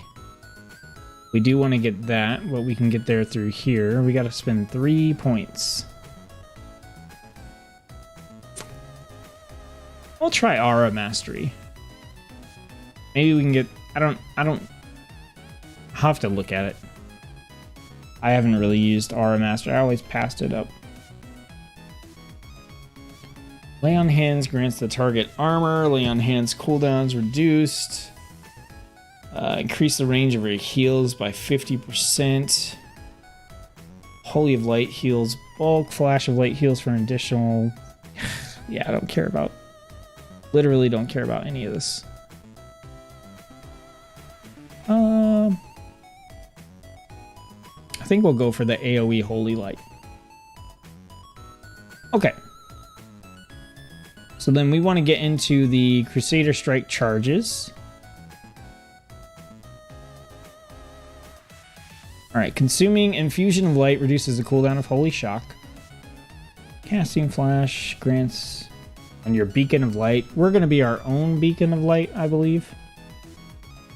So that'll grant 1 holy power. We'll grab that.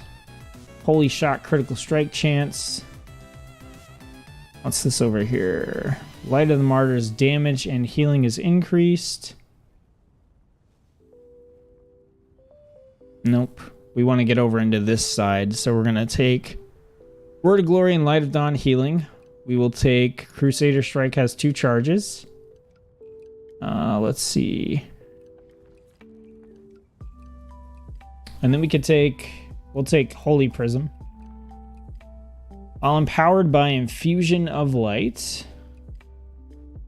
which is a passive, your critical Holy Shocks reduce the cost of your next Flash of Light and cause your next Holy Light to generate 1 holy power. So while we have that, Flash of Light heals. Yeah, I don't care. Beacon of Light. We got to take one of these because we want to get to Divine Toll. So either Beacon of Light transfers an additional amount healed, or while empowered, we're going to do this one. Okay, and then we want to get over to here. So we're going to take Second Sunrise. And what else? We need to spend 1 point. Just for a nice passive is what I want.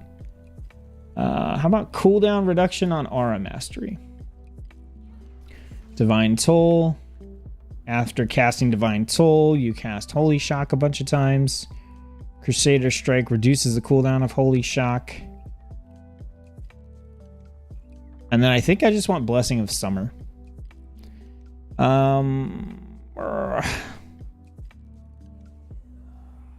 Yeah, we're going to take Blessing of Summer, I think. And then with the additional points, we would come in and we would get either Avenging Wrath Might or Avenging Crusader. We would take Awakening, I think. Or Relentless Inquisitor. Yeah, like this chunk here looks pretty nice. Okay.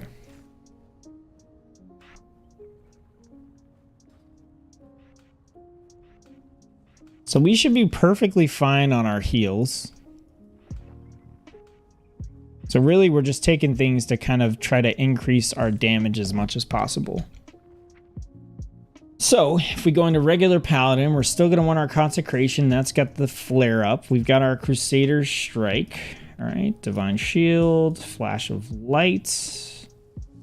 I think Flash of Light is going to be our main heal and not Word of Glory, but we will see. That might change. I don't think so. I think we're going to want to spend on Shield of the Righteous. Got Hammer of Justice, Hammer of Wrath, and a Reckoning, Intercession, Judgment,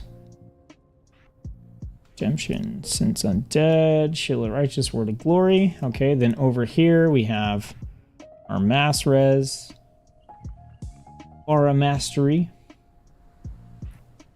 Now we'll put that in Utility. Avenging Wrath Boost, Beacon of Light, which we're going to cast on ourselves. Blessing of Protection. We got Blessing of Summer. Cleanse. We've got our auras, which again, we're going to just opt for Crusader Aura. Divine Protection. Divine Steed. Got our crazy Divine Toll. Holy Lights. Holy Prism. Holy Shock. Lay on Hands. Rebuke. And we also have Light of Dawn. Okay. So let's check these out real quick. Damage increase for Holy Shock. We got the Divine Shield thing. Additional heals on Beacon. Heals. Crit chance. Consuming Infusion of Light is going to reduce Holy Shock cooldown. We're just going to try to Holy Shock a lot. Consecration flare up. Okay. Speed and avoidance. Holy Shock crit chance up. Haste up. Healing. Second cone on Light of Dawn. Word of Glory, Light of Dawn, healing increased. Each holy power spent on Light of Dawn. That's not implemented. Aura Mastery cooldown 30%. And that's pretty much it. So yeah, we're just going to Holy Shock a lot is really what we're going to do. So we don't really have a reason to cast any of the heals over any of the other ones, right? Because our Infusion of Light reduce the cost of your next Flash of Light and cause your next Holy Light to generate 1 holy power. So our Flash of Light is 1.3 second cast. Our Holy Light is 2.2, but will generate a holy power for us. Either way, I don't feel like we need either one of those.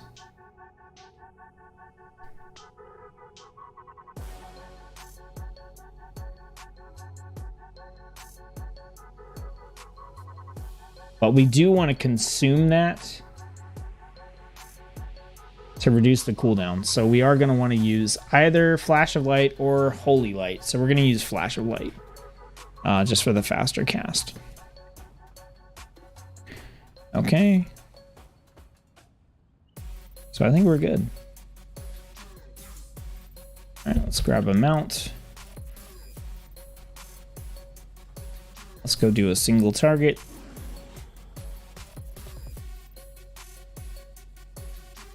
This is really like gangsta background track. We're gonna go out with Holy Paladin. Let's mess him up. All right, so throw out Judgment. We're gonna throw out Holy Shock. Did that cast on ourselves or did it cast on them? I did not tell. I could not tell. Why is it?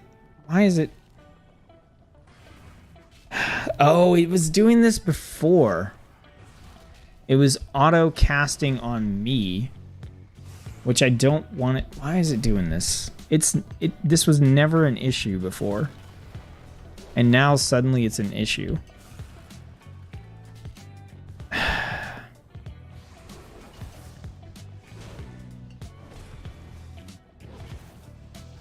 That's like the main crux of our damage here. Does anyone know a reason why this would be doing this? Is it an option setting or is it a bug?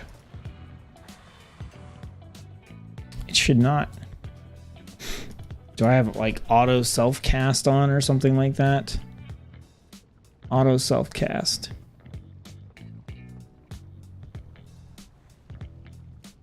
Do I have to turn this on?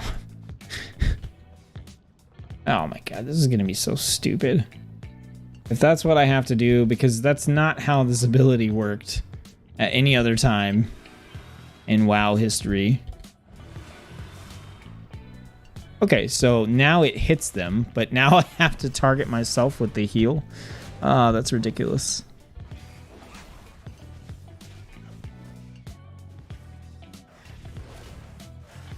Did it hit him?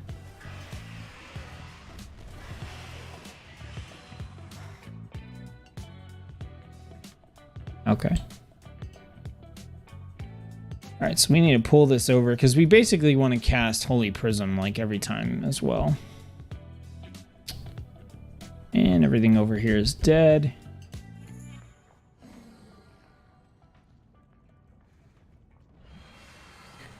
All right. Holy Shock. Go ahead and throw out the Prism. Consecration. Boom. Boom. There we go. Holy Shock. And that is not... It doesn't hit for much. I'll tell you that. We are getting good resets on it, though. What is the icon? Oh, we'll know when our heal goes off.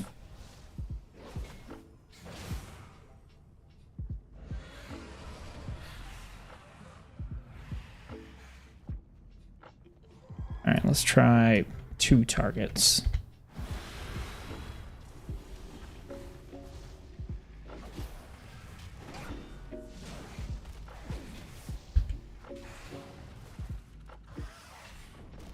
Oh, you gotta be kidding me.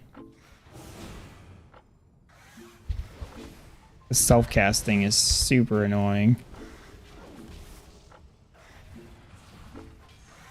Oh my gosh. Can we not and just like say we did here?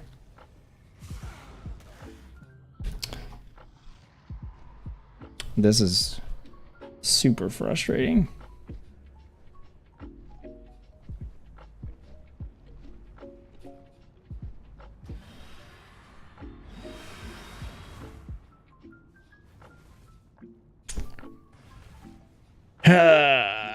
Okay.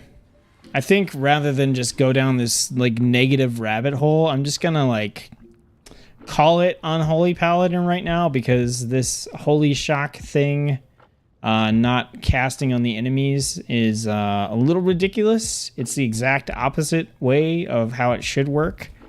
It doesn't work like that on live, to my knowledge. It's also not how Living Flame works on the Evoker, which is the same kind of ability. You can cast it on the enemy to deal damage, or cast it on yourself or an ally to heal. So as of right now, I'm just going to just call it right there on Holy Paladin. Yeah, I'm gonna submit a bug report. To me, that's not how that works. Auto self-cast. What is the word that I'm looking for? Functionality seems reversed to me. I did not spell functionality correctly, but that's okay. So you guys, we're going to switch to a different class here now. So we have a couple of options. I know a few classes have kind of gotten pretty big reworks. I think Frost Death Knight was one. We still have Druid. We could take a look at Demon Hunter. I know those for sure. If any of those caught your attention, then feel free to throw them in the chat to help me figure out which one we're going to do next. I'm going to run through Wowhead real quick just to kind of refresh my memory. But I know Frosty K, we haven't looked at Druid. We haven't looked at Demon Hunter. Has anything else had super big changes since we last tested it? Let's go back out to the menu and just take a look. I think Warriors have been pretty much like solid. Hunters have been pretty solid. Rogues haven't changed too much yet. What else? Shamans had some changes, but nothing too crazy. Warlocks we just did. We'll go through the list here real quick. So Warrior, Hunters, fine. Mage got changes, but I did the testing like right after the changes. Rogue, Priest. I think Priest has had a lot of changes actually. So we could look at Priest. Priest makes me miserable, but we could look at it. Priest, Druid, Demon Hunter, and Frost Death Knight. I think that's kind of what we have on the table. So if you guys want to throw something in the chat. A Snazzy says, did you do the new build? The new build for what? And Mohammed Talib says, yes, Frosty K. All right, we'll do Frosty K and I Snazzy. Which build? If you're talking about Frosty K, then we're good. I don't think Frosty K will take too long to look at, so.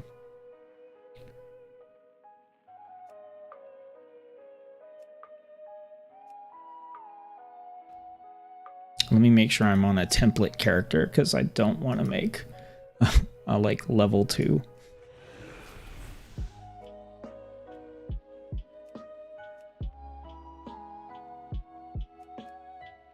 Tsetsuko. Okay. All right, we'll go in. We'll check out Frosty K. I wanted to see this too.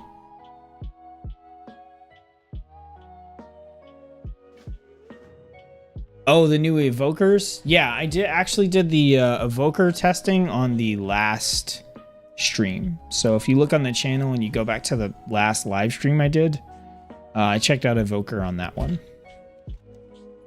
And I think Blue Magic Evoker is pretty fun. I like that one a lot.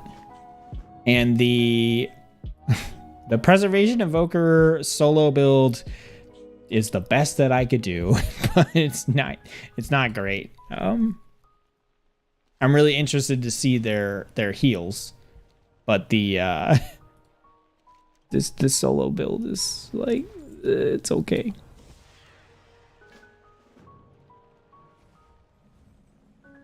I think it suffers the problem of just having not as many options and things because it's a new class, just like Demon Hunter doesn't have the wealth of abilities that all the other classes do.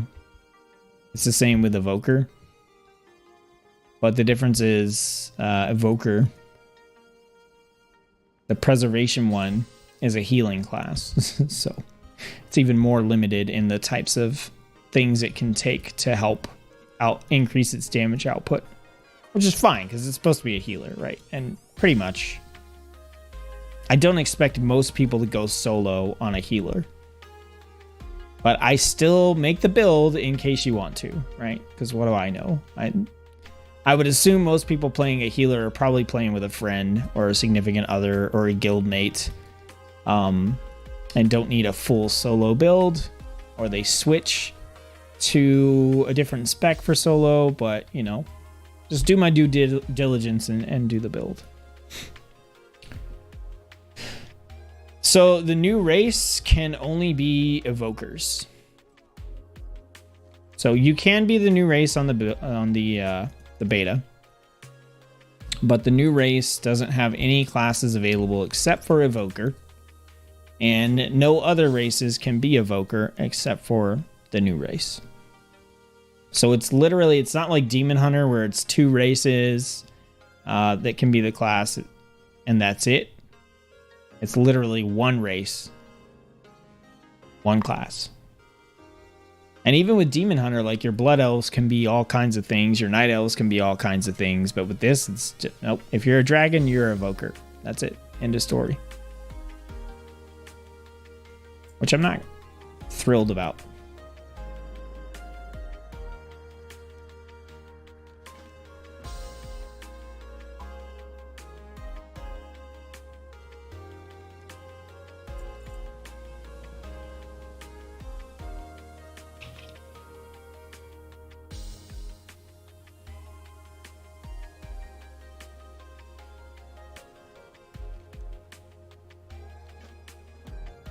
Because we've had races locked to particular classes, and we've had classes locked to particular races, but there were always options. Now that's not the case. It's literally, if you want to be a dragon, you have to be an evoker. If you want to be an evoker, you have to be a dragon. And dragons can't be, they just can't be anything else. But I guess that's what they had to do to push out a new class and a new race.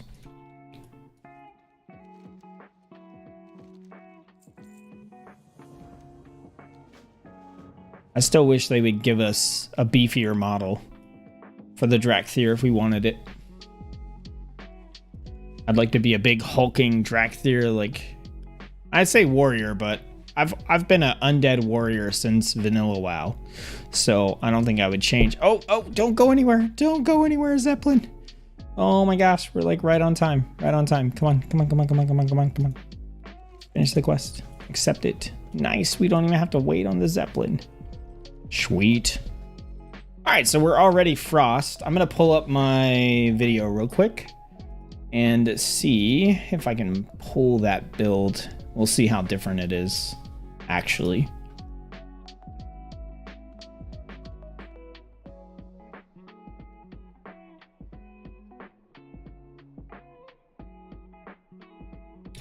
Is the Frost side all that different? Oh yeah, that's different. It's the same, that's the same. So this is different. So they swapped improved obliterate. No, that's still there. What is it? Oh, that's a frost strike. Oh, okay. Okay, they swapped the positions of these two. So that was 1. Okay. So I opted for the frost strike damage. So that doesn't change the pathing at all. And then improved obliterates. Okay, now this got super weird. This is a lot different.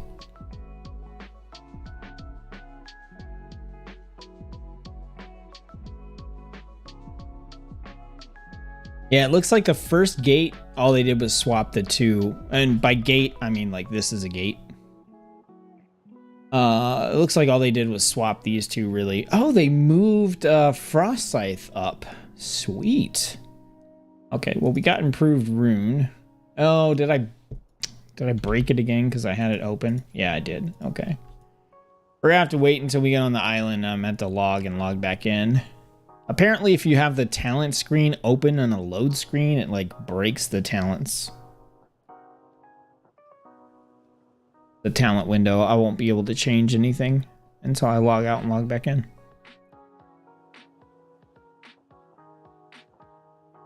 We can still look though. Yeah, so there's quite a few changes.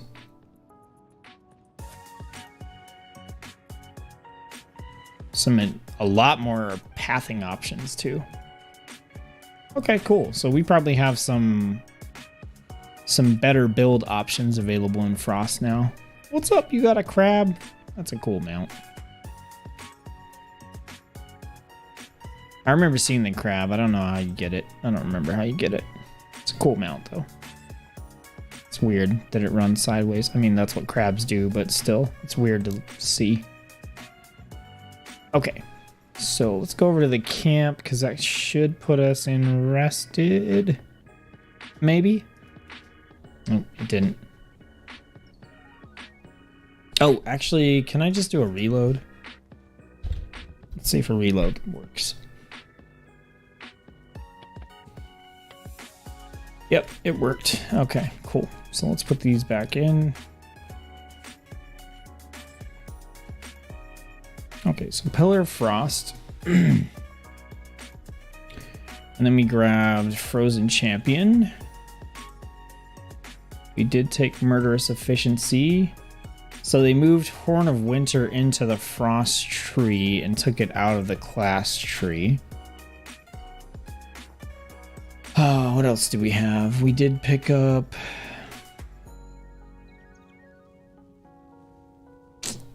Yeah, I think maybe we just want to look at this fresh. Yeah. There's quite a few changes in flip-flops and stuff, so let's go ahead and dive into it here. So, what do we have? We got Mind Freeze, which we grabbed. We grabbed Permafrost and Icebound Fortitude. We want Death Strike. Did they move? They moved. So they put Death's Advance baseline, I think. Did they? Yeah, okay. So we didn't have to pick that up, which means we don't need to grab Anti-Magic Shell, potentially. Raise Dead for Cleaving Strikes, potentially. Death Strike's cost is reduced and healing is increased. Increased Leech, Avoidance, Death's Advance grants an additional 25% movement speed. Oh, so I guess we do have to take Anti-Magic Shell because I want both of those. Stamina increased, sure. I would like to not take Anti-Magic Zone. We took that before because we needed it to get Wraith Walk, but now we can take Asphyxiate instead, which seems better. So critical strike chance, Asphyxiate, Wraith Walk. Okay. What else do we have?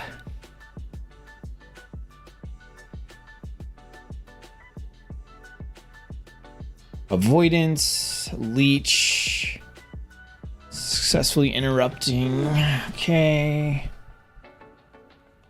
What else do we take? Oh, the Death Script's abilities, which I would like. That's right there.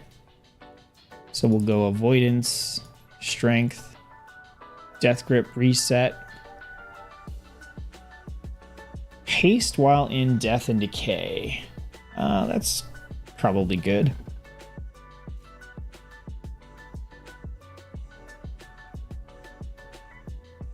Absorbs are more effective, or Chains of Ice affects a nearby enemy. What do we have that's going to give us an absorb? Permafrost. Okay, so we'll do that. And then with these 2 points, I think we're just going to grab Cleaving Strikes because we want that ability to hit multiple targets in Death and Decay. All right, that opens us up to a lot of stuff that has changed. Yeah, this is totally different, so let's take a look. We've got Empower Rune Weapon, Abomination Limb, and Soul Reaper. Or we can focus on some stuff up top. So what do we have? Auto attacks reduce the target's auto attack speed, stacking up to 4 times. Cool. When you fall below 30% health, drain health from nearby enemies. I like that. Damage below 30% health is reduced. Death's Advance. Death and Decay and Death Grip have an additional charge. Runic Power spending abilities increase your melee attack speed. Consuming a rune increases your strength. Increase the effectiveness of your Rune Forge effects. So I think I'm going to take auto attack speed. Blood draw. I don't really want to take Empower Rune Weapon. Oh, it gives us an extra charge. Because we should have it, right? Wow, we have nothing in Frost. What? We don't have Empower Rune Weapon.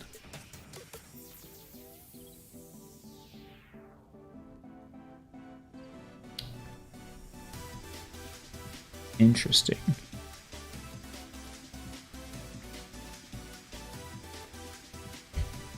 Okay.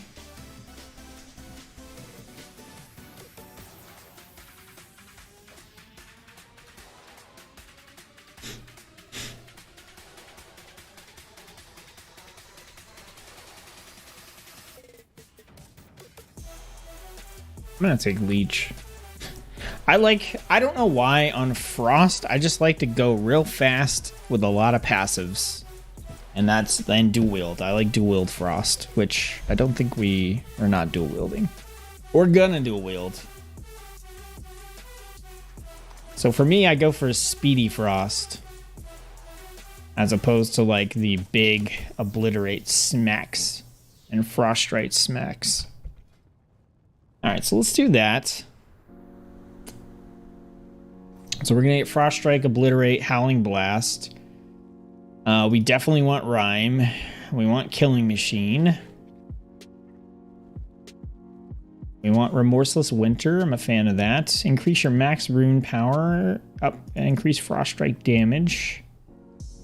Alright, we got Glacial Advance, Pillar of Frost. I like that we can take Frost Scythe here, but let's see. Howling Blast damage.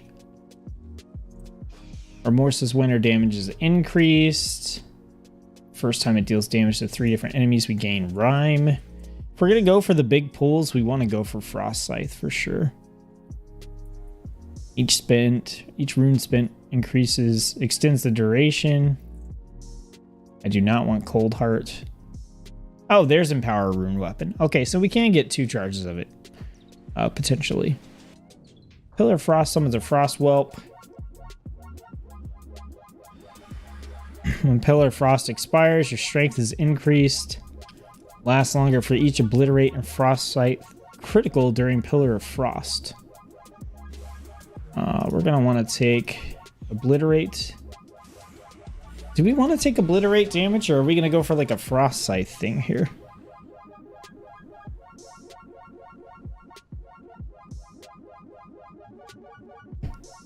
Benefits from Killing Machine, and that's it, right?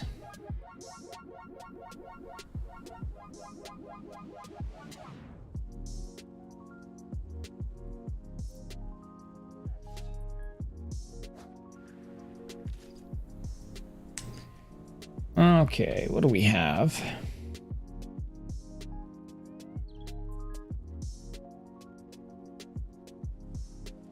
Remorseless Winter deals up to 40% increased damage for each enemy it hits. When empowered by Rhyme, Howling Blast deals increased damage to the primary target. Frost Fever critical strikes, increased chance to grant runic power, and that goes into Breath of Sindragosa, which I don't like using. Casting Howling Blast with Rhyme active causes jagged icicles to fall on enemies. Applying Razor Ice. That goes into Frostworm's Fury, which is a big cooldown. 50% reduced cooldown. Minute and a half on Frostworm's Fury. But 40 yards. That's so long. Oh, man. That's the kind of thing that's just going to pull a whole bunch of stuff. What do we have over here? Consuming Killing Machine has an increased critical strike chance for 10 seconds stacking. 5 stacks, it consumes the stacks and grants you increased frost damage. Frost Strike has a chance on critical to grant Killing Machine. Pillar of Frost is active. Frost Strike and Howling Blast always grant Killing Machine. Okay, and then over here, wielding a two-handed weapon. Okay. So we got to spend 6 points. Let's grab Frost Scythe. Let's grab Frost Whelp's Aid. Frost Strike and Obliterate critical strikes. Reduce the remaining cooldown of Pillar of Frost.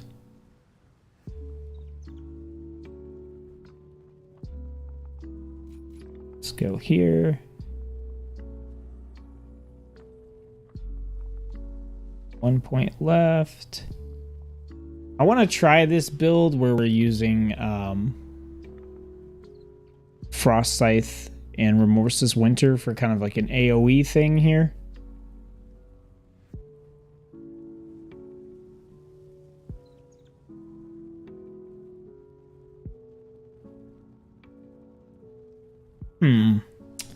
Yeah. What does this do? So Chill Streak will bounce up to 9 times.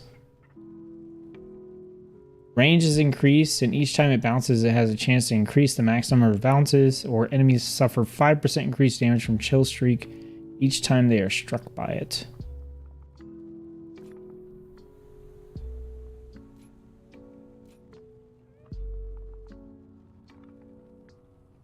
Let's do that. And one more point. All right, I just want to try this. I'm not saying this is the build that I'm going to play by any means. I got myself into something a little weird here, okay?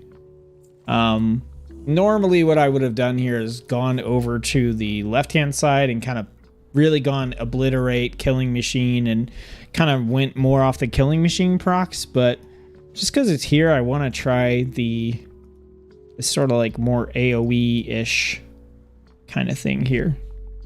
So let's go ahead and switch over. All right, let's clear off the action bars. We'll set this up.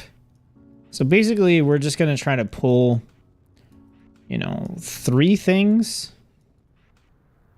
whenever possible, because that is the threshold we need to get the bonus for our Remorseless Winter. And then we'll kind of see how that looks. See how it looks.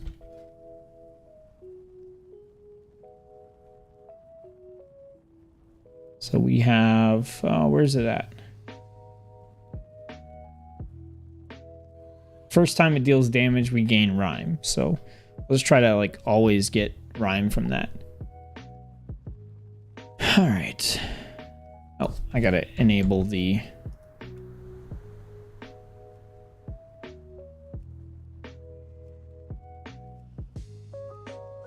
rest of the action bars. Okay. All right, anti-magic shell. We got our asphyxiate, stun, chains of ice. Got our taunt, death and decay. Death coil we're not gonna use, but I'll throw it over there. Death gate, we do need to go get our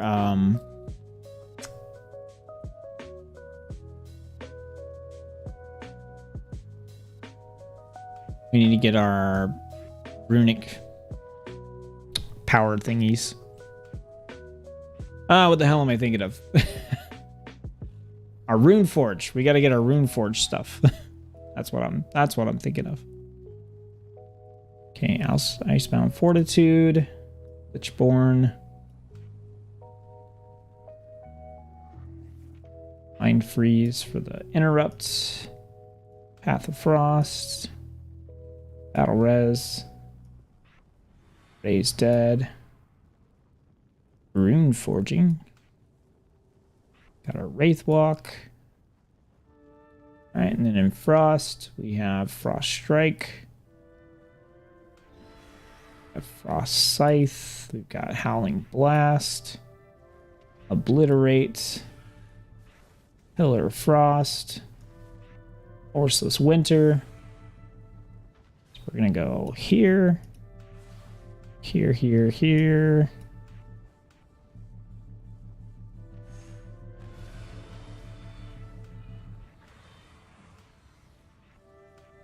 Okay, cool. So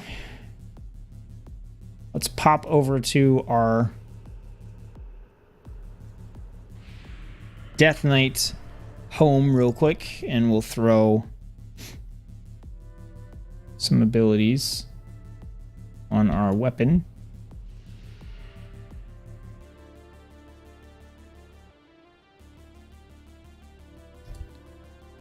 Weapons, I should say.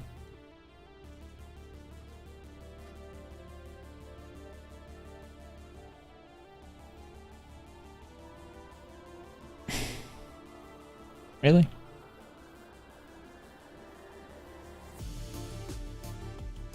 Do I have to be like hugging this thing? What's the deal?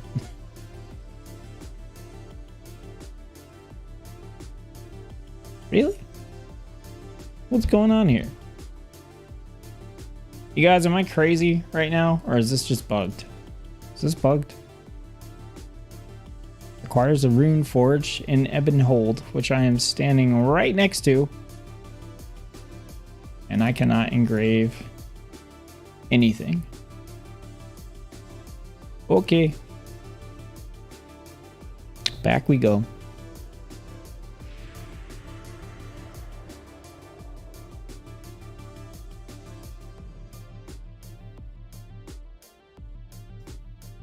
If you guys let me know if I did something like totally wrong there in the chat, then we can always like pop back over. Okay, so general idea here, pull 3 things. We want to Remorseless Winter. That'll give us rhymes, so then we can cast Howling Blast with the guaranteed stuffs.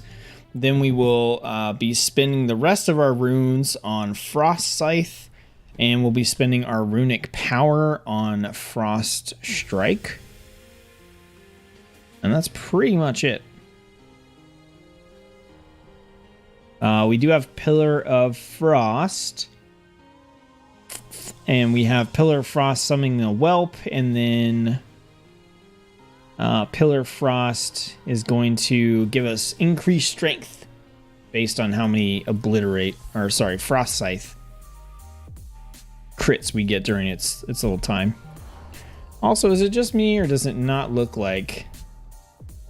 Okay. It's not an extra charge, it's extra movement speed. Got it. Cool. Alright, let's grab our mount. It's a lot of people in the beta. Alright, let's go see if we can find 3 enemies to fight all at the same time. We'll grab these. And then we have to have a monk jump in here and do their thing.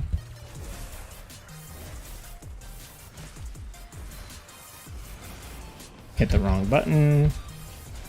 Frost strike.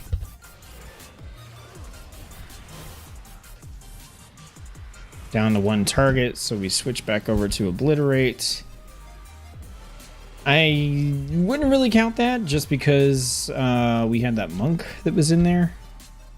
So let's see if we can pull 3 in a different area. We got 1, 2, and we can pull into the small whelps. Let's try that. So 1, 2. I'll pull the small whelps over. All right, we need to hit all the targets here. All right, then rhyme.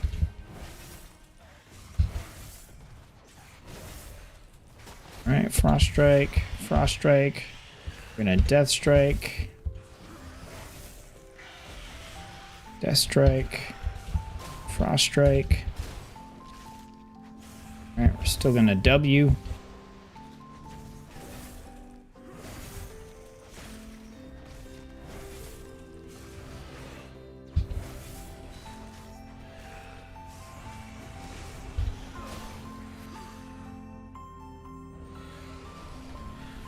It wasn't too bad. Not sure how I feel about like having to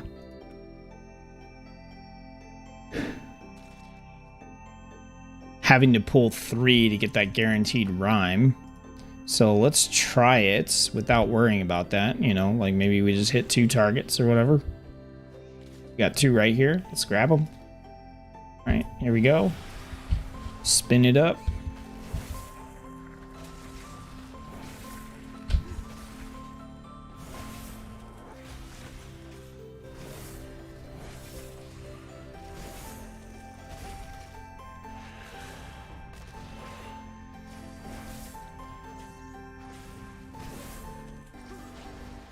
Yeah. Man, this feels very bad. Very bad. Yeah, that's not gonna do it. It's not gonna do it. Conceptually, I liked the idea. You know, I thought maybe it could be an interesting build, and like maybe it'll work, but just nah. We're gonna go back and we're just gonna do our damn killing machine build. We need to be able to kill a single target a hell of a lot faster than that. So that's what we'll do.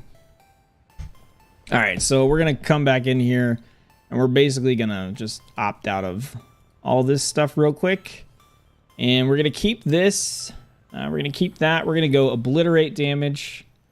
We're gonna go for the increased chance to trigger Rhyme and Howling Blast.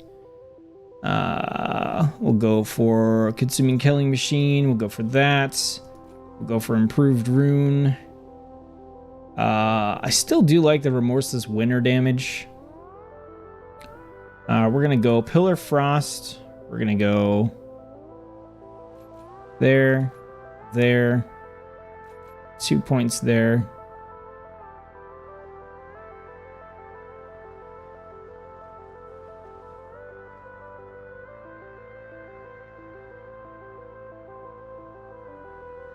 All right, and then we got 3 points left.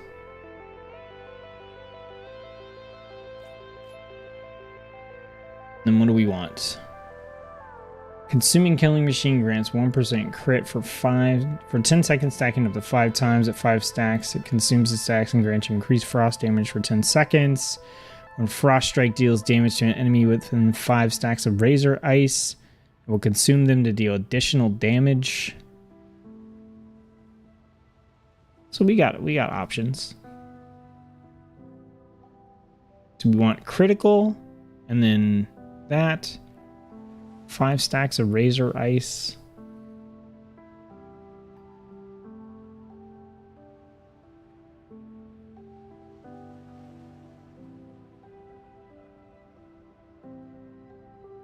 Let's try this one. Oh, that's a 2-pointer. Okay.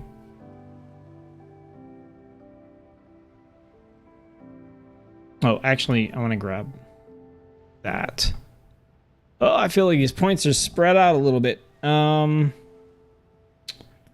I think I actually want to pull all this stuff out of Pillar of Frost, so I have more points to throw into stuff. Let's go here.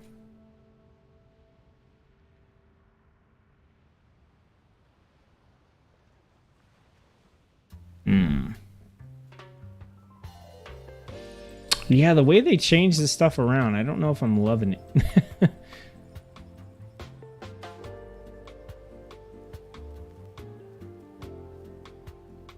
Oh, there we go. Okay, so 1 point out of there.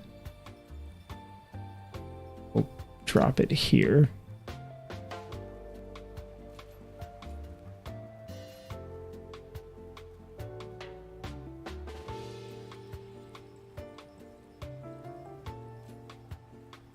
Okay, let's pull these out.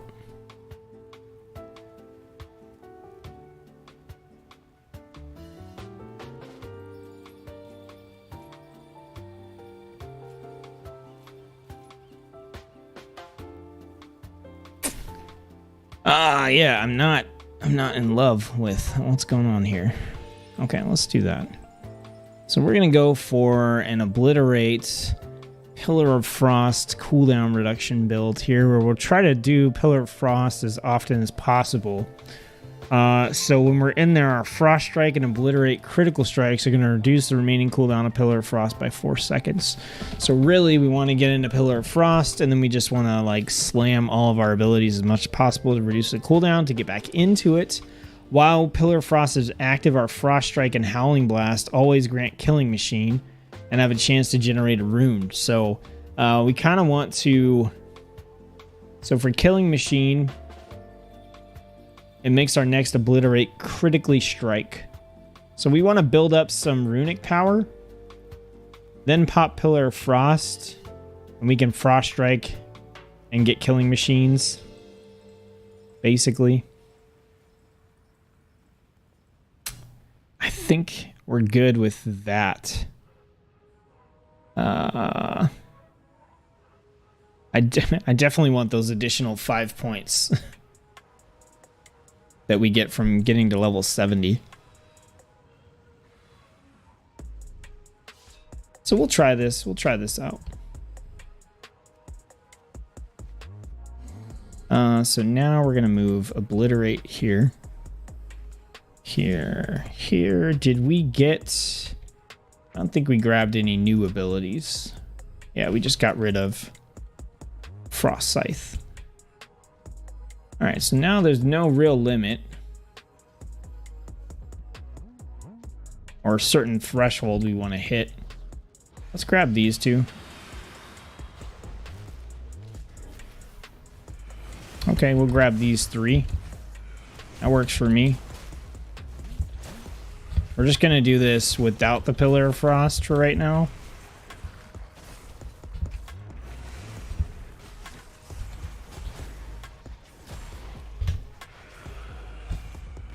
Man, our Death Strike hits like a wet noodle.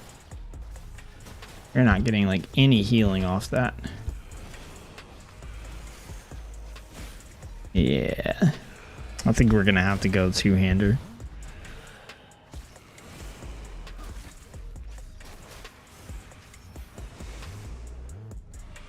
Ugh, that did not feel good. Let's switch to a two-hander. See how that feels. What did they do to Frost? I feel like Frost was doing so well, and now, like, I don't know, man. Feels freaking weird to put the build together now.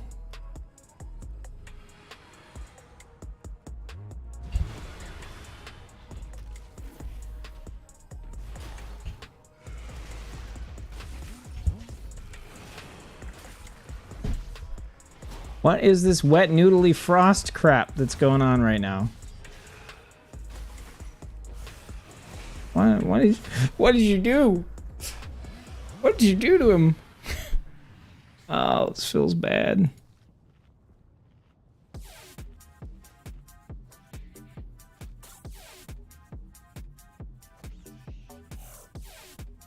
All right, well, we need to do Pillar of Frost because that's kind of the point of this build. So let's give it a shot.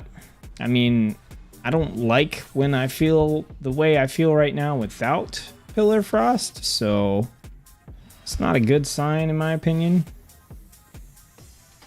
All right, let's go over here.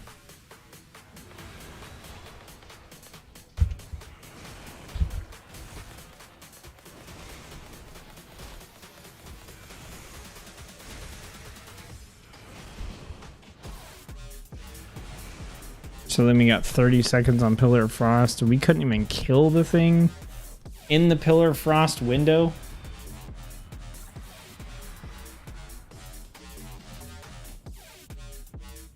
Okay, we gotta change this song. What is going on right now?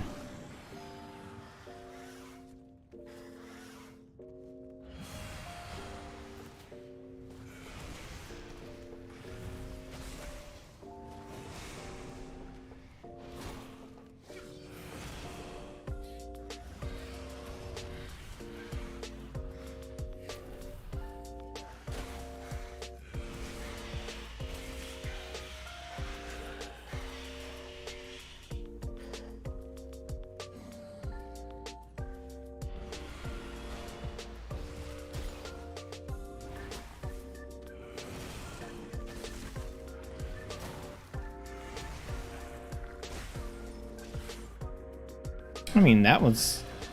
No, we had the rogue helping us again.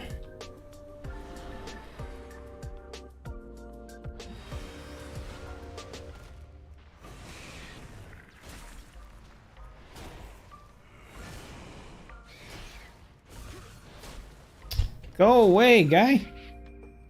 Go away. I'm trying to test here. Alright, we gotta go somewhere else. This build feels good when you have a rogue doing DPS for you on the backside. Oh, man. We're gonna have to change some stuff here. This, I don't know. Man, this just feels bad. We did switch to the two-handers, so let's grab the two-handed talent real quick. What are we gonna pull a point out of, though?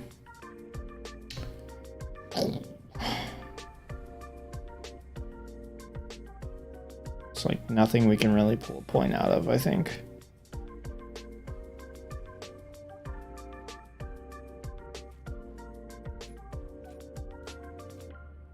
And then, like, can't pull it out of there. It's got to be pulled out of something down here, which means it gets pulled out of this.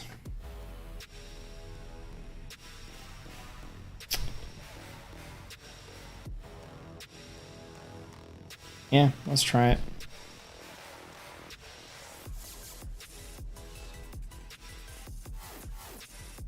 I don't know, my general feeling is like I shouldn't have to rely on a steroid buff to kill enemies in open world content. Like, that just seems a little ridiculous. How did we not get Rhyme? How have we not got... Now we get Rhyme? Oh my gosh. What is with the proc rate on that? It's ridiculous. I mean, that felt better for sure.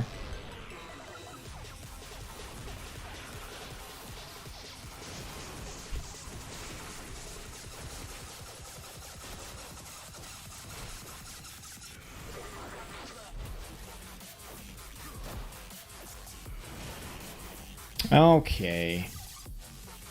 Literally the one talent made a difference. I find that hard to believe.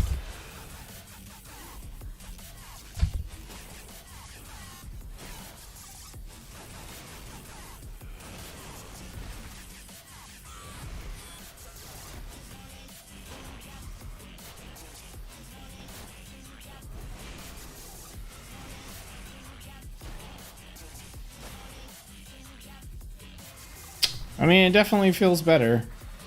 How did the one talent point makes such a big difference? It's kind of ridiculous if you ask me.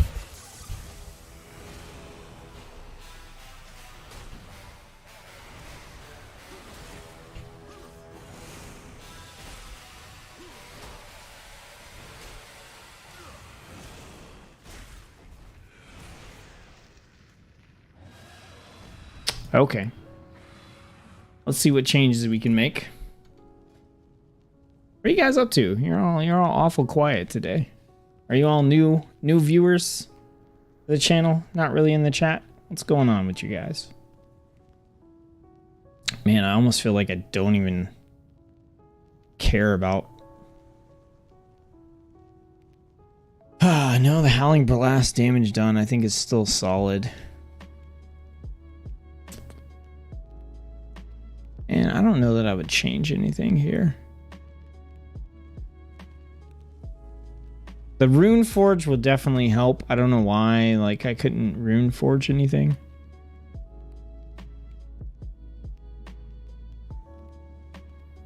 Man, that's so weird.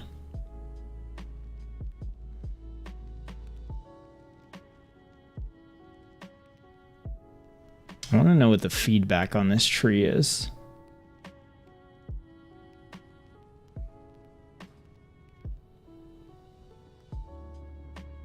Definitely feel like the last time I tested Frost, it was significantly better than this.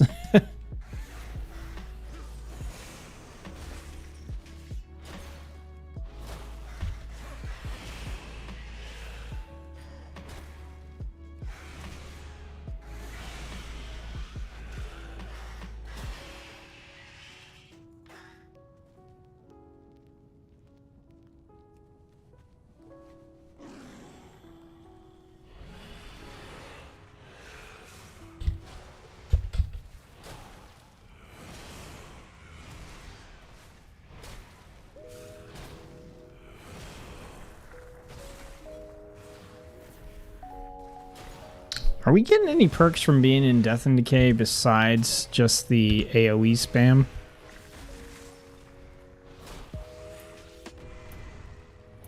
At least the survivability feels like it went up some. So we're getting the hit an additional enemy in Death and Decay.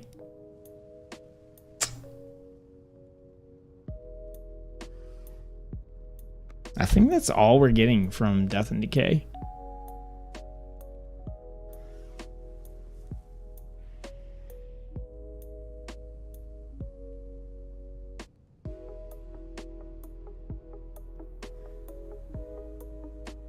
Yeah, I think that's all we're getting.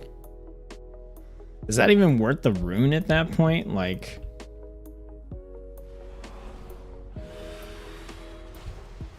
I mean, I know it's gonna put out some AoE damage for us, but all right, let's do our little build here. Why are we taking so much damage? So ridiculous. You gotta be kidding me.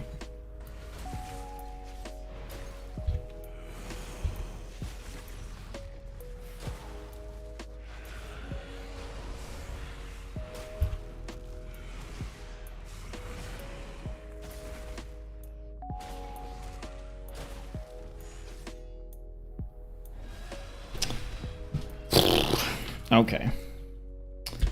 Okay. This is not as frustrating as the Holy Paladin Holy Shock thing, but this is kind of annoying. We're gonna have to go back. I need to look at this talent tree. I don't know if this is a tuning issue, or I have a shit build.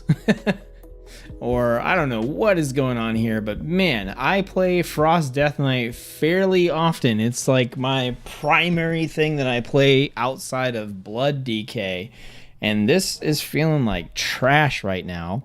And it's not even that I'm trying anything weird. It's like even the stuff that I would normally take is feeling like trash. Like, I don't have to pop Pillar of Frost to like play Frost DK and kill stuff in solo content in the live game. Like, it's not necessary. It's like the cherry on top, the thing that makes the build kind of fun. And I'm feeling like if I don't push Pillar of Frost, like, my damage sucks, and also I'm gonna die. And these death strikes are hitting like wet noodles. 779 physical damage and heals you for 40%. What the hell kind of number is that? Obliterate hits for 1300? The tuning on this just has to be shit. Like, this is ridiculous. I'm genuinely upset. I'm genuinely upset. Okay, so we have Obliterate hitting for 1300 physical damage. I want to go look at a different character. Is this a tuning thing? Let's go look at a different character. All right, so we have our Paladin.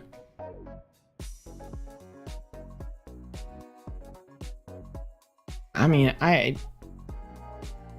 does this feel so terrible? How does Ret Paladin feel better than Frost DK? What the hell? Let's go back to Ret. I mean, Holy Paladin's Crusader Strike hits for over half the damage of freaking Obliterate. What? Oh, where's the two-hander? There we go. Okay, what do we have here? Crusader Strike, the generic spamming ability, 931. Blade of Justice, 1700. Justicar's Vengeance, 2500. Judgment hits for 1800. Like, what the Divine Storm, 2600. Hammer Wrath, 2100. Templar's Verdict, 3100. Obliterate is hitting for 1300. Like, that's barely more than Crusader Strike, which is a freaking Spammy generator ability. Are we calling it like a tuning issue? Outside of whatever I do with the build, is that just like the damage is garbage? I think the damage is just garbage.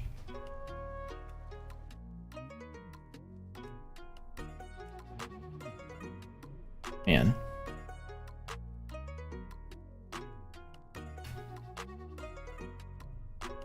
And nothing on Ret required me to pop like Avenging Wrath or anything like that. So I think this is just a tuning thing right now. 1300.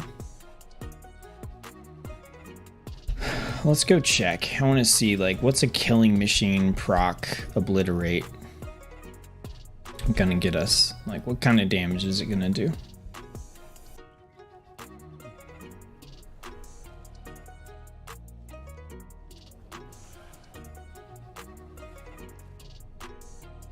Yeah, our Death Strike doesn't even hit for as much as a Crusader Strike. And no wonder we're dying if we're getting 40% of 800. That's like nothing. We have 26,000 health.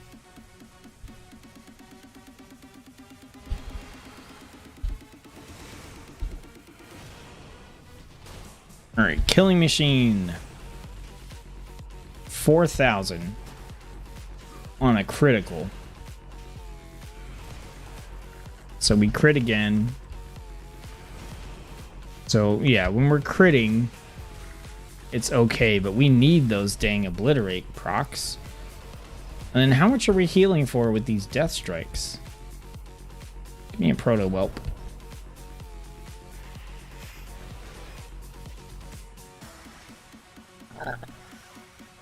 Death strike. We'll check here in a minute.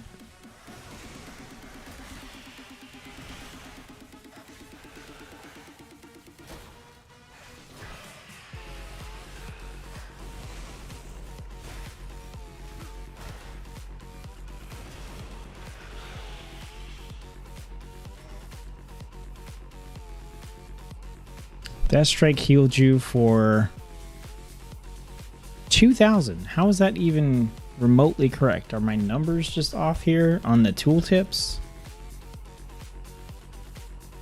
Or is it this? Healing is increased by 60%, so we are getting bonus healing from it, which is fine.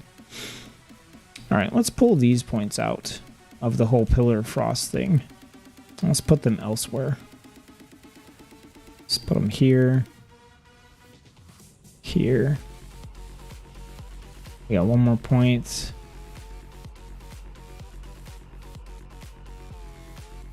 Sure.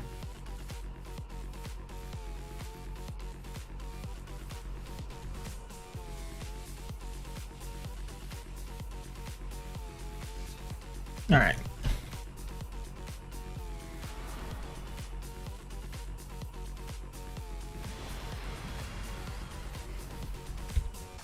And we've got help, which means this isn't going to be very accurate.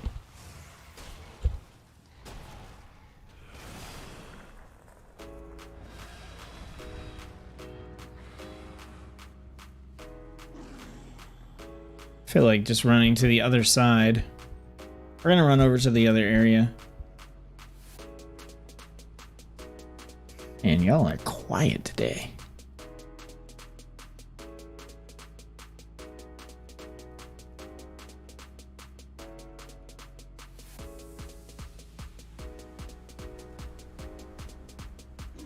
So this week I've got I got dismounted again.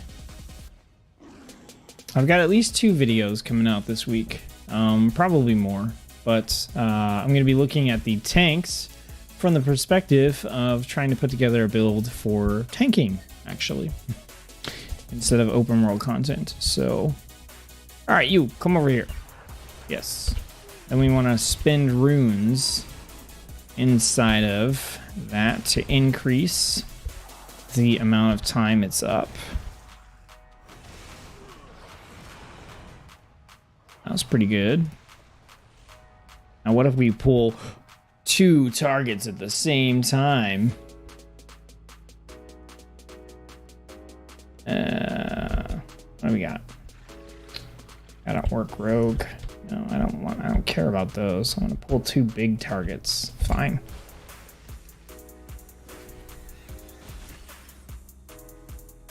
Go away, dude.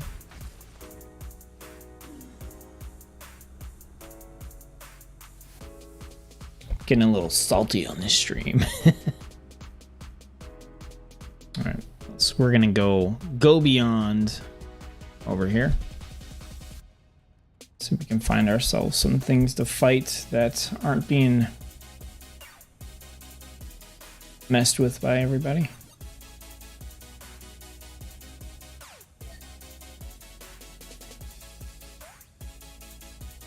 It's a long ride to find more enemies, but there's some over here. Here we go. We'll do this guy. This guy's got 30,000 health. I don't know what health the other stuff we were fighting had, but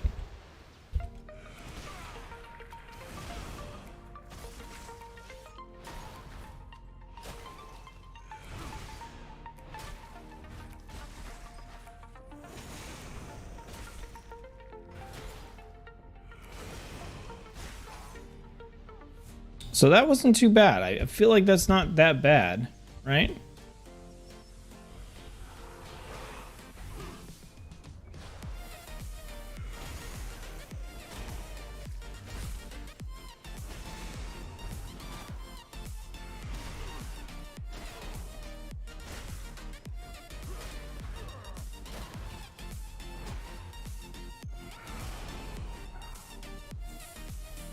I know these guys have more health than the regular enemies, so I don't think they'll be a good test for the multi-target stuff.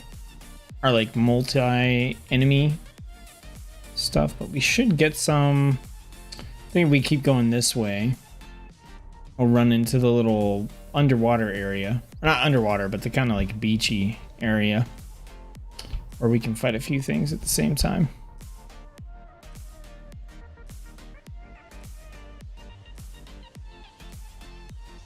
Yeah, right down here, over the hill.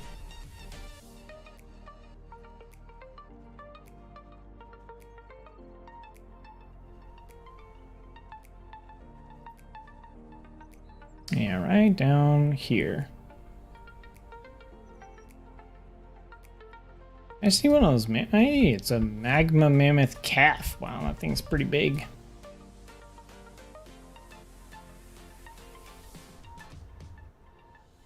Actually, it's over here by the steam vents.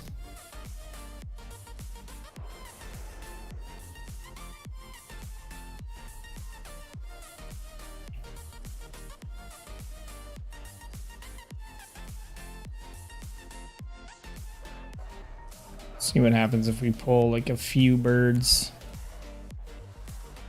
2 birds.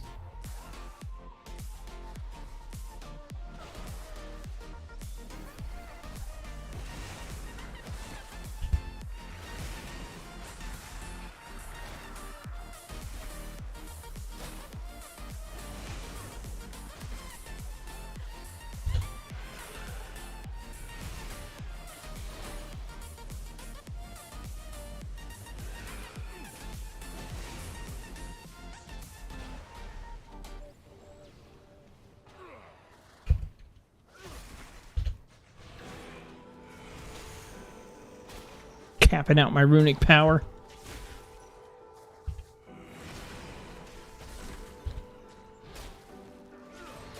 That felt perfectly fine. Perfectly fine, perfectly normal. Let's see if we can get ourselves some land creatures that don't resurrect themselves.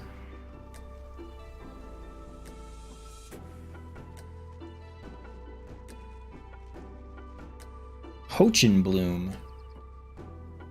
Alright, here we go. We should be able to get some crabs. Here we go. Pause. We don't want to get crabs. Just saying.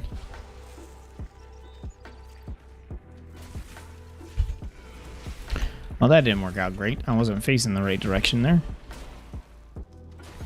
Well, we we got another buddy coming to join us. That's great. All right, get the Death Strike heals. Morse's winner again.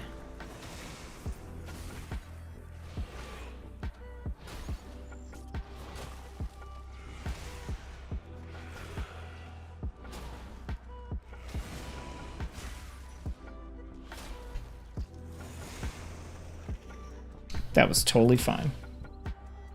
Okay. So I think this made a little bit more sense. Trying to do all the Pillar of Frost stuff was a little much maybe. But I feel like this worked out pretty well. All things considered, I don't know. I still feel like there's probably some tuning issues here, but maybe not. Maybe I'm crazy. All right. We're going to log out of the DK. And let's see here.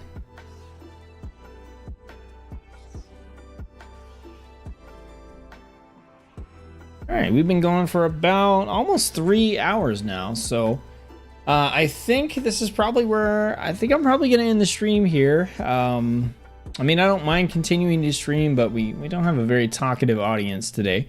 So like I said, I'm pretty much here for the community and hanging out with you guys and getting to know you and chat with you and stuff. And you know, there's nothing wrong with a quiet audience, but I think all things considered, I may call it here.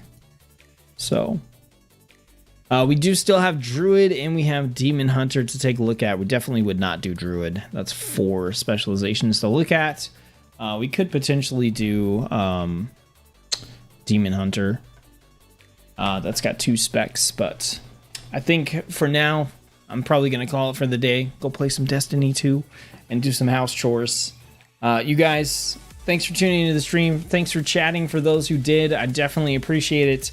Again, I just want to say thank you so much to everybody who helped fund Dragonflight Season 1 here on the channel. That's going to kick off in November, and sometime in the next month and a half or so, I'm going to try to preview some of the things that I'm going to be doing there so I can get your guys' feedback about them and just see if you're liking the format for how I'm going to be putting things together for the new beginner's guides and the class guides and all that kind of good stuff. So again, appreciate everybody who tuned into the stream. Hope you enjoyed it. I'll see you on the next one. Haven't decided if I'm going to do the Monday stream. I probably will do the Monday stream. Maybe just hop on and do Demon Hunter. But I'll have this stream up on the channel regardless, so you guys will know ahead of time.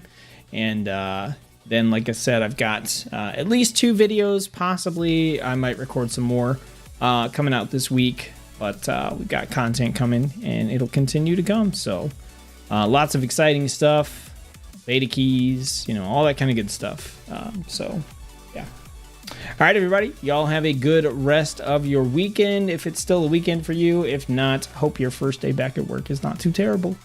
And, yeah, I will see you on the next stream or the next video. Peace.